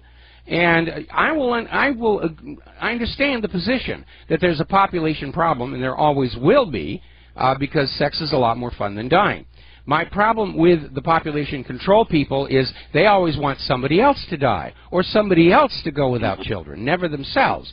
So anytime I have somebody getting in my face about there's too many people, I say, okay, there's a very tall building over there. If you honestly believe it's a problem, you can do something about it. Jump off that building and try and hit a private central banker on the way down. We got to take a break for commercials, and we'll be right back. And aloha, America. Welcome back to our show here, coming up on the top of the hour. And story coming out of ActivistPost.com saying, why is the corporate media, actually they call it the Deadstream media, good name, I like it, why is the corporate media ignoring these GMO studies that have been coming on out? They ignored the French study. They've ignored the one that came on out just a month ago, showing that rats fed GMO and glyphosate, even at 3 months they look healthy, they're not, because their digestive tract is damaged. It's another way in which the corporate media is proving that it is the enemy of the American people and the people around the world. That's the real wake-up call that America's going through right now. It's not that the government lies to us every once in a while, or individual politicians lie to us once in a while, or every once in a while the corporate media tries to pull a fast one like ABC and the Food Lion scandal. It's that it's constant. We're living in a real-life version of the Matrix, surrounded by this complete illusion of what we're told is real life. And people are now waking up and realizing, wow, we've been lied to about just about everything. Americans are the most lied to people on the face of planet Earth, and it's time for them to wake up and say, I understand that now, and I'm angry. We could almost rewrite that wonderful scene from the movie Network, where the Howard Beale character is standing up there saying, I'm mad as heck and I'm not going to take this anymore. We could rewrite that to say, you guys are full of poo and I'm not going to listen to you anymore. And that's really what we have to say to MSNBC or CNN or the New York Slimes or the Washington Compost or the cruddy non-news. We know you guys are just full of it and we are not listening to you anymore. Which brings us to human-caused global warming. It's snowing on Mount Laguna down in San Diego, and over in the town of Pocatello, Idaho, they have already gone through their entire budget for snow removal for the year. It's already been used up from all the record snow that they're dealing with over there. The Mesa Verde National Park had to close. Too much snow, too dangerous, too much risk of avalanche. Now, up in Alaska, where they're used to dealing with snow, they've had to declare an emergency in communities like Seward and Moose Pass. They're dealing with more than 30 inches of snow. And down in New Zealand, they're still talking about this weather bomb that has brought huge amounts of snow, and it is the middle of their summer. We're going to take a break for station identification. We'll be back with hour number 3 after these few words. And aloha, America. Welcome back to our show, hour number 3. The phone lines are open, 800-313-9443. We have a caller waiting on the line. I'm going to get to you in just a minute, but I want to finish up with the human-caused global warming, because apparently there is so much snow falling across the American West, it is starting to collapse buildings. And apparently hundreds of buildings, and yes, they were older and weaker, but they've literally collapsed under the weight of the accumulated snow. There's been at least one death attributed to this. Now, there was a story we ran on the website where scientists are saying that there is a strong possibility that El Nino will resurface and impact the monsoon season for 2017. And they're saying climate models and blah, blah, blah, blah. The reality is climate models have never really been reliable in predicting El Nino. And the reason for that is, I think, and I wrote an article about this, the El Nino current rises from a point source that is over a large cluster of undersea volcanoes. And I think that's the source of the El Nino. It's not human cause, has nothing to do with human activity. It's geothermal. And remember, anytime somebody says human activity is warming the oceans, cooling the oceans, just say, how many active volcanoes and thermal vents are there on the floor of the world's oceans? And when they say, I don't know, you just say, nobody does. And if nobody knows how much heat is being added to the ocean by geothermal events, then you can't possibly know what the human contribution is. And what I did is I pulled up that article again and I took a look, and the point source for El Nino is right in that same area along the Solomon Islands and the Solomon Trench, which has been hit with this whole series of monster quakes lately. And so I agree, there's probably going to be a very strong El Nino, because those quakes might be indicating or stimulating increased volcanic activity. That means more heat into the water. All right, we're going to take a phone call. Kyle in Pennsylvania, aloha. Welcome to the show. What's on your mind?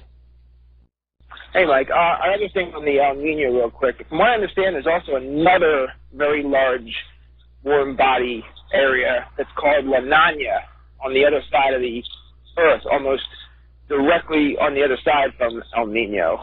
So I don't know how that plays into global weather. But the reason why I called is you had mentioned NDAs as they apply to, whistleblowers and things like that. NDAs are not allowed to protect illegal activity. So if Trump were to bring up vaccine drug pharma makers and have hearings under oath, and they would perjure themselves, anybody who is under an NDA would then be free of that NDA because the manufacturers would have perjured themselves, and the NDA would not protect them against breaking the law.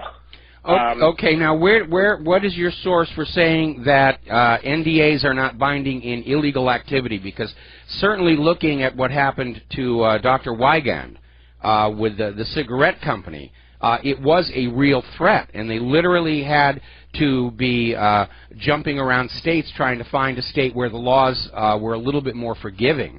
But they were saying basically if he testified, he couldn't go home to his home state without being arrested. And again, it's a good movie to look at, and it shows how dirty corporations will fight to maintain their profitability and silence anybody who's calling into question the safety and efficacy of their products. So I would like to see an actual cite that an NDA is voided by illegal activity, because that was not my understanding. Yeah, I believe there was a case in the early 2000s that revolved around manufacturing of defective products. Don't quote me on which product, which they argued it set a precedent, yada yada yada. Therefore, NDAs do not protect you. Okay, well that would have been after the Wiegand situation. So maybe the law has changed, and if it has, that's a good thing, because we need to have protection for whistleblowers who come forward when corporations and government are behaving badly and illegally. We the people have a right to know that these things are going on. We have a right to know if the government that lives off our taxes is spending that money well or spending it illegally, engaging in torture and various other war crimes. And we, the consumers, have a right to know that when we go into a store, what we buy off the shelf is safe for us, it will do what we're promised it will do, and stands a decent chance of lasting a while. And one of the things that I bemoan about our recent economic history is we've all fallen into this idea that as long as there's a warranty, that we don't need to worry about the actual durability of a product, because, you know, if you take it home and it dies, you just take it back and you get another one. And if that dies, you take it back and get another one. That's a huge loss of time and productivity. And especially if you live someplace remote like Hawaii, where you have to go back to the original manufacturer to have the warranty honored, then you're looking at weeks of shipping time on top of everything else. Well, and I heard a statistic that I think 82% of all flat-screen television failures are due to a fuse that costs around 89 cents.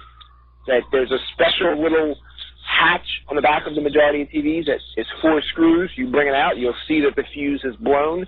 That fuse is what allows the light to project really behind the image so you can actually see it.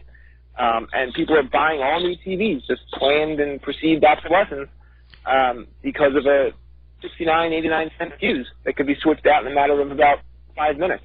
So yeah, you're absolutely right. Well, when our high-def TV blew out, we basically got black lines coming down the middle of the screen, and the service that we bought the extended warranty plan, thank goodness, and the representative came on out and said, "Oh yeah, that's that. Can you replace the screen? Nah, can't replace the screen. Can't get the parts. We're just going to give you a new TV," and that's how we got our 3D TV. And as to the caller earlier with the computer question, the operating system question. Yes. Anybody who's not using Linux, I know it seems intimidating. I know it seems like something you've never done before. But if you have anybody who can properly install a Linux operating system and install a, free, there's a lot of this freeware out there. There's programs that mimic Windows 100% accurately. OpenOffice will run on Linux. I mean, I love Linux. I mean, the first operating system I really had a great deal of time to work with was Unix, which is very, very similar. And then X Windows came along after that. I mean, this machine I've got in front of me here is a triple boot. It runs Windows 7, Windows XP, and Linux. Yeah, well, I made the switch to Linux, and anytime I need a file opening program, anytime I need a streaming program, anytime I need any sort of program, there are websites out there that all these programs that you're paying hundreds of thousands of dollars for, are, audio, video editing programs, music playing programs, anything like that. You search it on the internet, there's websites. People have made these programs 100% free.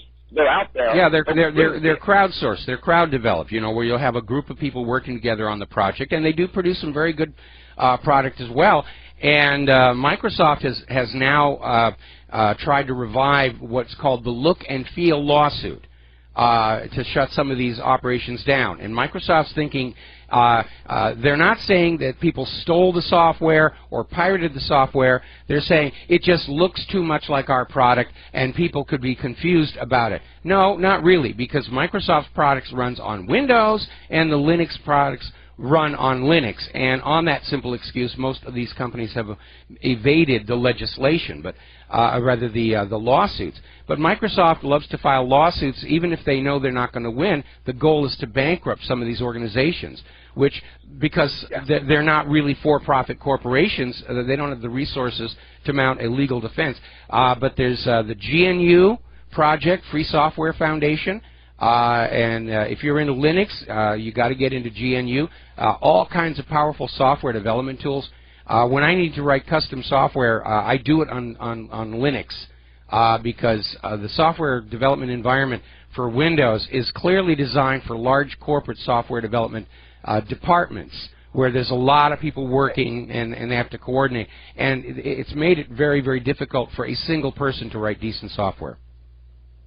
Well, and the programs that are being developed for Windows are being developed so vanilla and so bland so that they're so accessible to the masses that finding programs that do the specific function that you need, especially if you're doing high-end stuff like, you know, coding, development, things like that, it's next to impossible. These programs have just become so incredibly bloated is the word you're looking for. Yeah. Bloated is the word you're looking for. Well, you know, I mean, that was how they would just, you know, stimulate new sales. We've got, you know, the new version, and it will do this and this and this and this, and people said, oh, I want to have the new version. But if you're using Microsoft Word, chances are that you're never going to use 95% of what's in there because it is all in there for certain special applications. And again, if you go to OpenOffice, and there's another one out there called, I think it's NetOffice, and these are for free Office suites that you can use. And they're compatible with the older version of Microsoft Office. Microsoft has responded by changing their proprietary file formats to make it more difficult to migrate over.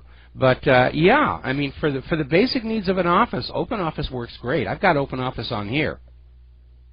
A friend of mine went out and bought a very, very popular video editing program. Yeah. You know, recording, editing. He was loving it. He was fooling around with it. He went to go record. He paid a fortune for it. I paid over 3 digits. And he goes to record an audio track.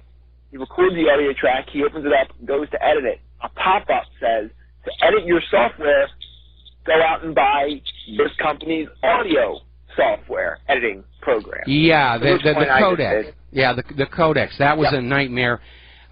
First of all, I need to do a shout-out to our on-air affiliates who are just rejoining the network. And we used to have something called the Bureau of Standards in this country. And to really understand what's going on, you almost need to go back and study the history of Unix itself and how it came to be. And what it was, Unix originally came out of the Bell Laboratories, and it evolved out of necessity because prior to Unix, every model computer from every computer company had its own operating system, and they were all different, and it was done to discourage people from changing brands of computers. Once you had this company's computers and operating system and programming languages, you didn't want to move to another one because the changeover would be prohibitively expensive. So over at the Bell Labs, they were getting all the old leftover computers from other Bell affiliates who were upgrading, and they had all these different machines, and they all had these different operating systems. So somebody sat down and said, look, let's just write a simple, basic operating system in the C programming language that will compile and run on all of these various boxes, and that's what they did. And it was originally just internal to Bell Labs. So the sales reps from the computer companies come on over, and they go absolutely ballistic. The idea that there's an alien operating system running on their hardware, and worse, it's the same operating system from machine to machine. So Bell Labs made a public announcement that Unix was internal to Bell only. They were not going to sell it as a commercial product. At that point, the University of California at Berkeley, who had a source license for the Bell Unix, decided they were going to release their own with what were called the Berkeley enhancements. And that became known as the BSD, Berkeley Standard Distribution Unix, which became the foundation for the acceptance of Unix as a standard all across computer graphics and animation companies. And that's what we used at Robert Abel. And then, of course, once Bell saw what a success it was being, they came on out with their flavor of Unix, which was System 5. And so the tendency for the end user is they want simple and standard and uniform. That was part of the thinking behind the Amiga computer. But the computer companies, they want you using their software, their codecs, and the codec system is a nightmare. When we, it's true, you'll get a lot of software, and you go to use it, and it pops up and says, you have to buy a codec from this company. And so it's, you know. Already built into the software. If you know how to unlock it, you can unlock it. It's already there. You just need to unlock it. You need a licensing agreement. Time. Yeah, but yeah. After real quick before I get off. All right. Sorry. If you want to see a great fictional retelling of basically what you were talking about, I cannot recommend the show *Halt and Catch Fire*. Oh, I love that. Texas. I love that show. I lived so much of that myself. And for those who don't understand, the name *Halt and Catch Fire* is because one of the very earliest consumer home computers, there was an address that if you loaded that address into the CPU, it would actually burn out part of the computer. And hence the joke, *Halt and Catch Fire*. All right, Kyle, we're going to let you go here. And again, back to this codec nonsense. It is a big headache. After I left the production company that did the movie Final Fantasy, I was hired by another company here that was doing multimedia development for education. And everybody's computer systems had different codecs, and that meant when you tried to move audio and video or graphics from one machine to the other, it was just this giant headache. And part of my effort in trying to sort of overhaul the production workflow was to say, we're only going to use these particular codecs, and no others are allowed. And that smoothed out a lot of those headaches. But everybody's getting residuals on those codecs. They want you using their codecs. And some of them are very good, especially the high-end image compression ones. And some of them are just junk that get sold out there as part of package deals with computer vendors from the software vendors. So it's a mess, and it makes life very hard for the end user to generate a little bit more profit for these computer companies. Now then, getting on back to the present day. As you know, Donald Trump signed an executive order to move the Dakota Access and Keystone pipelines forward. Now, apparently in these executive orders, there is a call for some renegotiation of where the pipelines are actually going to go. There is a demand that only American-produced pipe be used in these pipelines, which may enhance their safety, because when you're buying the cheapest possible pipe you can, you're going to get stuff that fails. And you know, people are protesting the Dakota Access and Keystone pipelines, and there is a genuine concern. But hopefully in this renegotiation, Trump is going to find a win-win situation for everybody. Now then, speaking of buying cheaply, here in Hawaii, we have this light rail project, which has been a nightmare. It's billions of dollars over budget, years behind schedule, and about 2-3 weeks ago, it was announced they're going to have to replace all of the cars for this light rail system because they discovered these 4 giant aluminum beams that form the floor and frame of the cars are defective and already cracking. And now we got news just a week ago that these special little pads on the tops of the pylons that hold the tracks in place, they're going to have to be replaced because they're already cracking and they haven't even had trains on them yet. So, again, this desire for profitability, this lust for paper with colored ink on it, it's destroying the better qualities of what it was to be an American. Pride in your work, a desire to make something that was safe and reliable. Too many corners are being cut here. Apparently, U.S. salmon may be contaminated with a Japanese tapeworm. And apparently it's the first time it's been seen on this side of the Pacific. And, you know, if you know anything about a tapeworm and you eat one, that can be a real problem. It's a horrible parasite. Believe it or not, at one time, there was a diet aid being sold that was a tapeworm egg. And that did not stay on the market for very long. We are going to take a break for some commercials. Our phone lines are open, 800-313-9443, and we will be right back. And aloha, America. Welcome back to our show here. And looking at some of the headlines that are pouring in here during the program, we're seeing all these articles responding to the earlier comments about shattering the CIA, and it has become rogue. There's no question about that. RIF.com has a story about the need to reorganize the U.S. spy agencies and remind them that they're supposed to be working for the president and the American people, not the other way around here. Apparently, the liberal media tried to make a big deal over the fact that Donald Trump brought back the bust of Winston Churchill as a decoration for the Oval Office. And they were out there screaming about the insult to Martin Luther King until somebody pointed out that the bust of Martin Luther King is in fact still in the Oval Office. There's no rule that says you only can allow one bust in there. He's the president. He can put whatever he wants there. But again, the liberal media is just, they're on the warpath. They are absolutely on the warpath.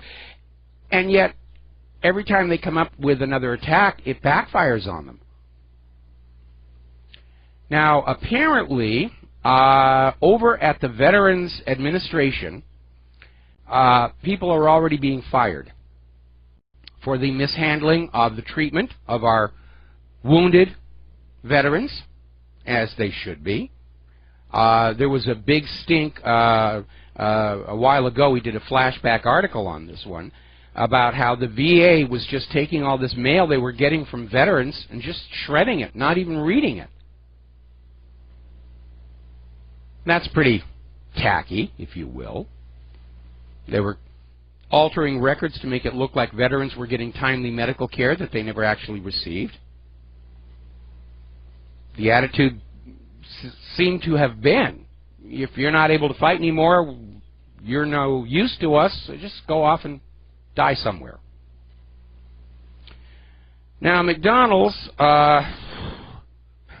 this is a weird one. I don't go to McDonald's anymore. I haven't been to a McDonald's in a very, very, very long time.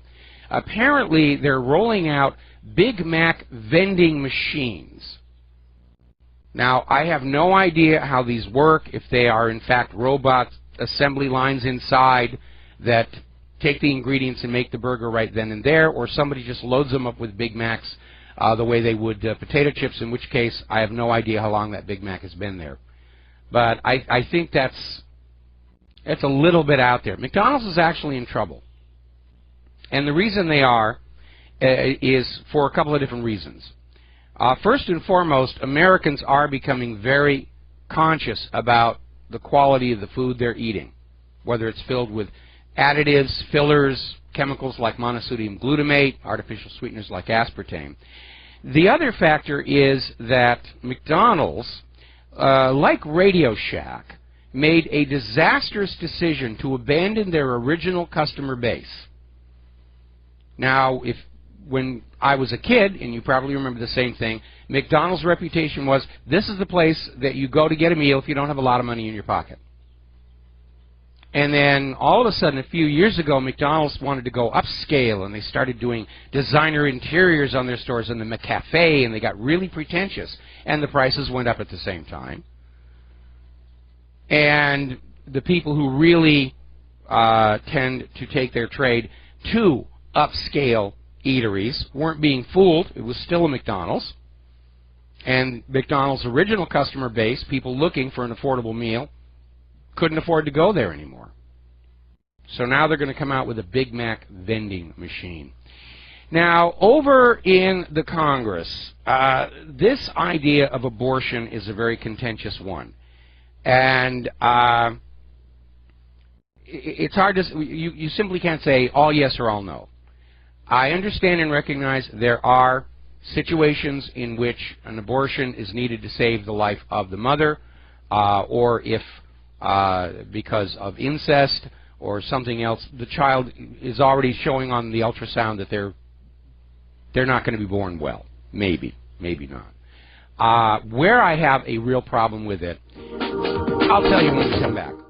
And aloha, America. Welcome back to the show here. We're talking about abortion, and it's a complicated issue, but apparently Congress is looking at rescinding Roe versus Wade, which is just a blanket, you can have an abortion for any reason, and they're going to replace it with what they call the heartbeat bill, which is that if the doctor can detect a fetal heartbeat, at that point the baby is protected.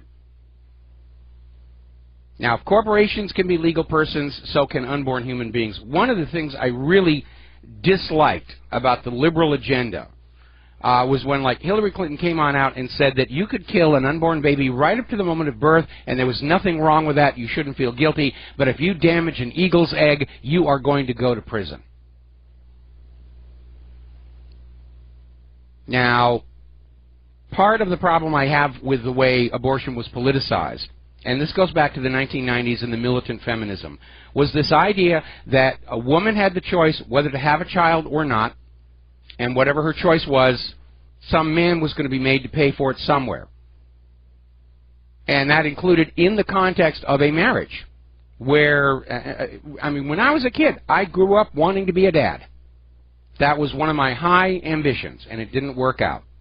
And in my first marriage, my wife got pregnant, and I said, before we even got married, I said, I want to have a family. She, oh, yes, yes, okay. So she got pregnant and got an abortion. And I'm like, what's going on here? And then all of a sudden she's dumping on me like I'm the villain and I'm the bad guy, and she's just regurgitating all this stuff she got off of Donahue and Oprah about how men don't really want children, they just say that to, and it went on and on. It ultimately was one of the causes that led to the divorce.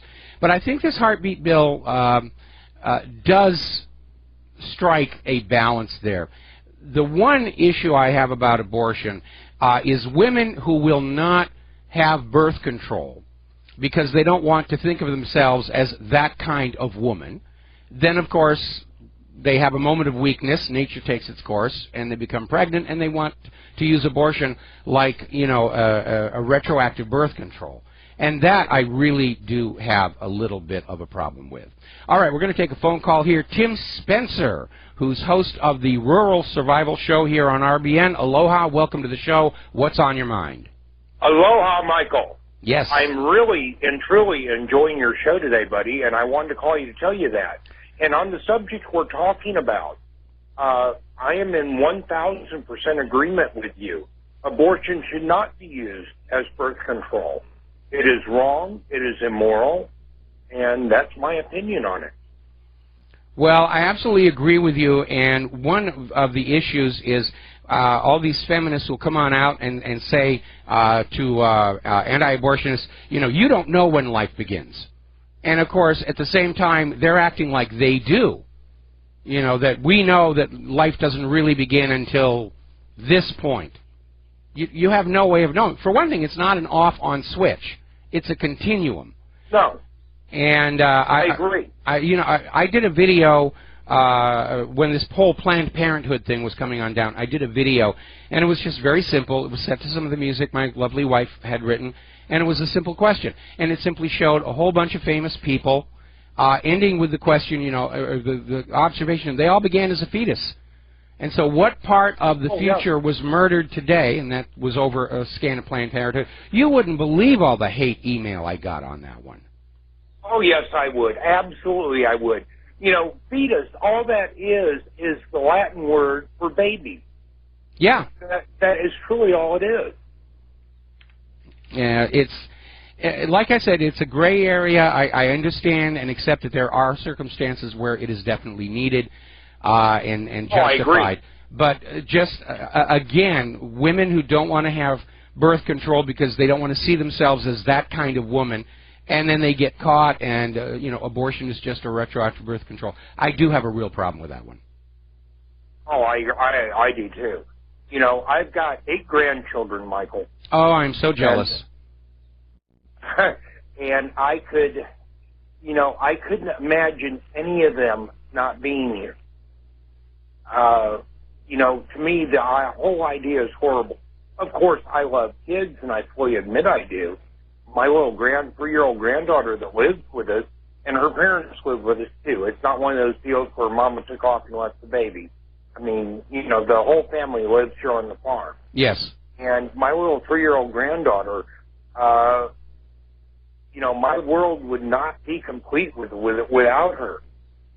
It's that simple.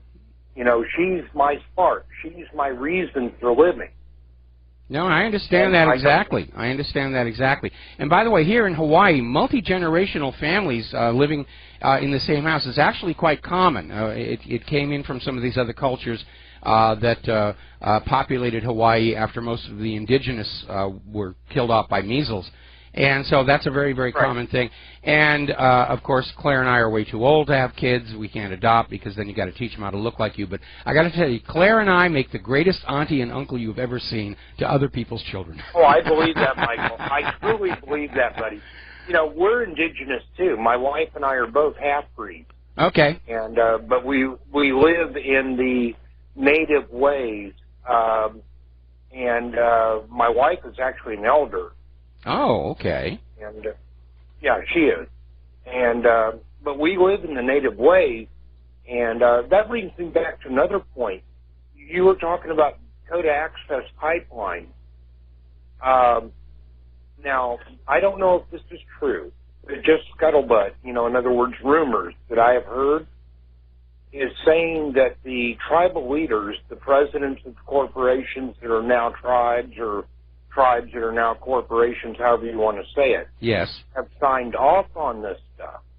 And if that is the case, as much as I hate to say it and admit it, the tribes themselves don't really have a leg to stand on in these protests. And I don't want to, I hope I'm wrong. I hope that the information I'm being given is wrong. Well, I've heard nothing about that, but on the other hand, we know that political corruption is not confined to Washington, D.C. In fact, if you look at the circumstances that led up to that whole shooting incident that got Leonard Peltier thrown into prison, it was a group of wealthy indigenous Americans who were trying to take advantage of everybody else around them, and it factionalized the tribe. And it was very unclear that who was really in the right, only who had the law on their side, and that's what led to the friction. Again, I think the protesters against these pipelines have a legitimate concern. They have a long track record of leaking and hopelessly contaminating large sections of ground and water supplies. Oh, I absolutely agree. The only good point I can see in this is Trump has demanded that only American-made pipe be used in the construction of this pipeline, which is a really big plus. But, we can still have earthquakes, we can still have landslides, what's the word I'm looking for? Sinkholes, yeah. Sinkholes, yeah, that type of stuff. And that scares the hell out of me. The Missouri River feeds into the Mississippi. And, there's a lot of water supplies come out of the Mississippi. Of course, it's purified. But still, you get hydrocarbons in there. How do you purify that on an industrial scale? Well, that might be something that's worth funding as a research project, because I remember when I worked on the Mississippi, the joke then was it's too thick to drink and too thin to plow, so we're just going to put riverboats on it. There you go. I understand that completely. I truly do, Michael. But, I don't know what the real story is. I doubt if we'll ever get the real story. I will tell you one thing. Native American politics is the most vicious entity that one could ever be in. It makes U.S. politics, Russian politics, Ukrainian politics look like kindergarten. It truly does. Yeah. I saw and the again, many tribal council meetings where, guns were pulled. That is not unusual. In fact, it's normal. Guns, knives, people being thrown out of windows. I've seen all that with my own eyes. It's very, very vicious. Well, I don't know. I don't know that I want to tarnish all the indigenous Americans with that image, because I'm just telling you what I saw, Michael. No, I understand. I'm going to offer a counter view that when Claire and I were living in Washington State, we got involved with the local Snoqualmie tribe, who were just trying to get their tribal status. And they were all very lovely, nice, and peaceful people. So I think it's going to vary from place to place like it does everywhere else in the world. Anyway, Tim, I got a bunch of callers waiting on the line. So okay, buddy. I enjoyed talking with you. You're welcome calling my show anytime, and I hope you have a good evening, sir. All right, thank you very much. And, yeah, I'll give your show a call at some point in the near future. We're going to switch over here to Mitch in Ohio. Aloha. Welcome to the show. What's on your mind? Hi, Mike. I got a quick question for you. Is there a way to find out who the members of the press are at each White House press briefing? I've tried 5 different searches on the internet, and I keep getting the same results. I don't know off the top of my head. I would almost suggest that you actually contact the White House and see if they're going to have a page at the White House website that shows who's currently in those White House press briefings. What's really interesting is there's a report now that they're going to set up a couple of computers with Skype on them to allow people who are in the independent media remotely to take part in these White House press conferences. And that would definitely be something I'd like to get involved with. Yeah, that would be cool. All right. Well, I appreciate it. Have a good day. All right, same to you. We're going to switch over to David in California. Aloha, David. Welcome to the show. What's on your mind? I lost him. Okay, let's switch over to Sherry in Fredericksburg. Aloha, Sherry. Welcome to the show. What's on your mind? Thank you, Mike. Yeah, I have a take on abortion that I've never heard before, except one person mentioned something to me once. And I don't believe what either side says. I think the important thing is you got to focus on the mom and make sure she's going to be okay whether she has an abortion or not. Because I wanted a second child. My husband wanted to go ahead and have we have a wonderful son. He's just fabulous. But I had my strong feelings about having a second child, and he went ahead and had his operation. I said, okay, that's all right. So, but I believe it's important to honor the body. Let me get that out right away, because we couldn't be here without it. It's how we get here. Yes. But I don't believe we can say to God, sorry, God, you're out of luck. You can't bring this body into the world because Mom had an abortion. I believe in the word ruah, meaning wind, breath, and spirit. When Adam breathed the breath of life, if you want to, look at that, he breathed the spirit life as well. And I think God's going to bring that child into the world. And it'll probably be in your life, and it'll probably serve the purpose it was supposed to serve on some level. But if he wants that child here, God works in and through all that breathe, and the breath is, you can reproduce now, you are in the world, and I don't think anyone can keep God from letting that happen because of this ruah, meaning wind, breath, and spirit. You just, I don't know, Mike, I have my reasons to believe this because I won't go into it, but I have a reason to believe that some child might have come into my life anyway. And I just will leave it at that. And I'm just going to throw that out there as another alternative.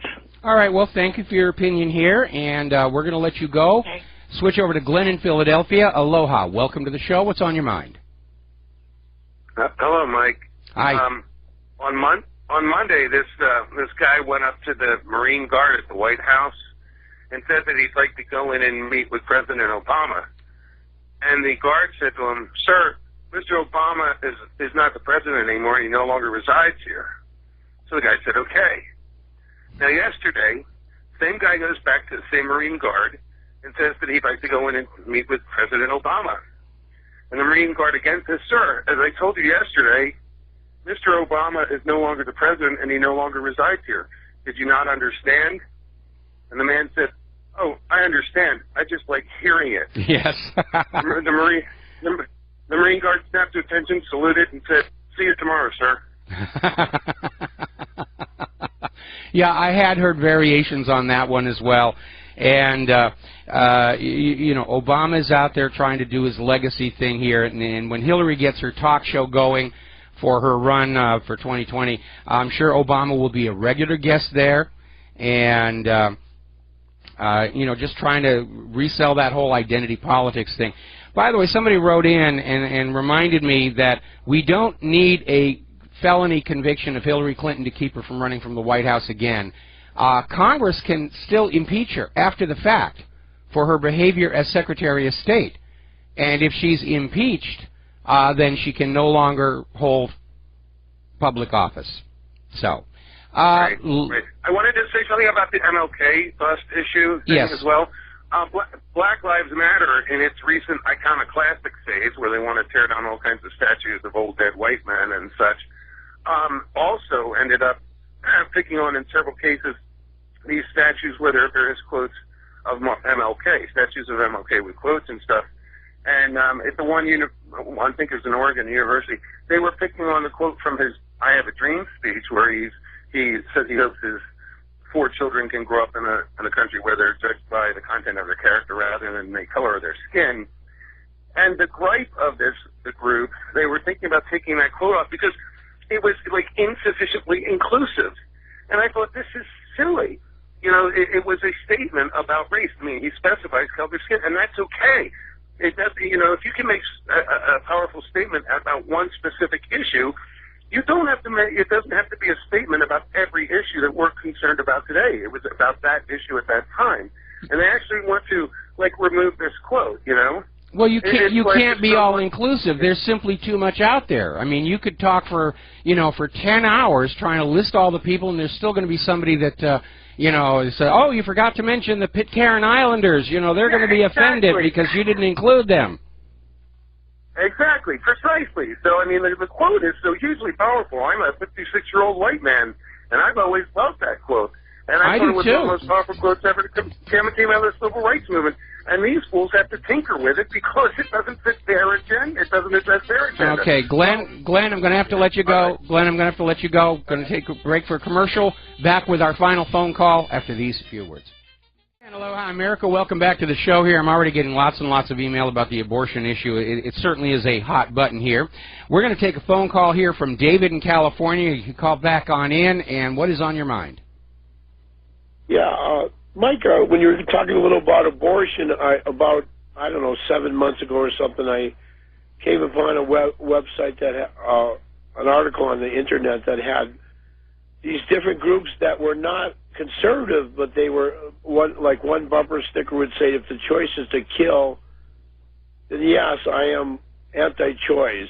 SecularProLife.org is their website. Other groups, Life Matters is one. New Wave Feminism against abortion. There's a lot of leftist groups that are against abortion because of the violent act of it. Yes. And then there were none as a group, Secular Pro-Life, Democrats for Life, and of America, Feminists for Nonviolent Choices, Pro-Life Allies. And one banner at a protest, for instance, said, Women for Nonviolent Choices, no war, no abortion, no death penalty. Anyways, I just wanted to put that in there. And the abortion thing, there's people on the left that, because of the violence towards call it the biological entity, they're against it. So. Well, I mean, a lot of people have opinions. I'm getting, I just got an email from somebody saying, you know, a baby isn't a separate human being until the umbilical cord is cut and the woman has the right to do whatever she wants with it. Well, I mean, half that baby is from the father as well, and I think he should have a say about that as well. So, well, even if he says it's hers, though, it doesn't take away the pain. Why don't we show films of it everywhere if it's so nonviolent and everything? Well, yeah, they definitely hide that. I mean, look at how Planned Parenthood responded to those undercover videos and the revelations that they were treating these aborted babies like they were, you know, chicken parts, you know, just cutting them up and selling them, not marketing them. And you know what's kind of amazing, you hear about all these Black Lives Matters, people out there screaming that whites are coming to kill them, whites are coming to kill them. They ought to look at Planned Parenthood, because Margaret Sanger actually set up Planned Parenthood specifically to target the black population. And I'm aware of that. Colored people are weeds, she said. Yes. And the other thing about this whole thing with, do you know, Napolitano was talking a lot to Trump, and the reason why I brought that up, it goes into for Snowden, because about a year or so ago, I wrote it down somewhere in my notebook, but I don't have it in front of me. Basically, Napolitano said Snowden is a hero, and yes, Ron Paul did too.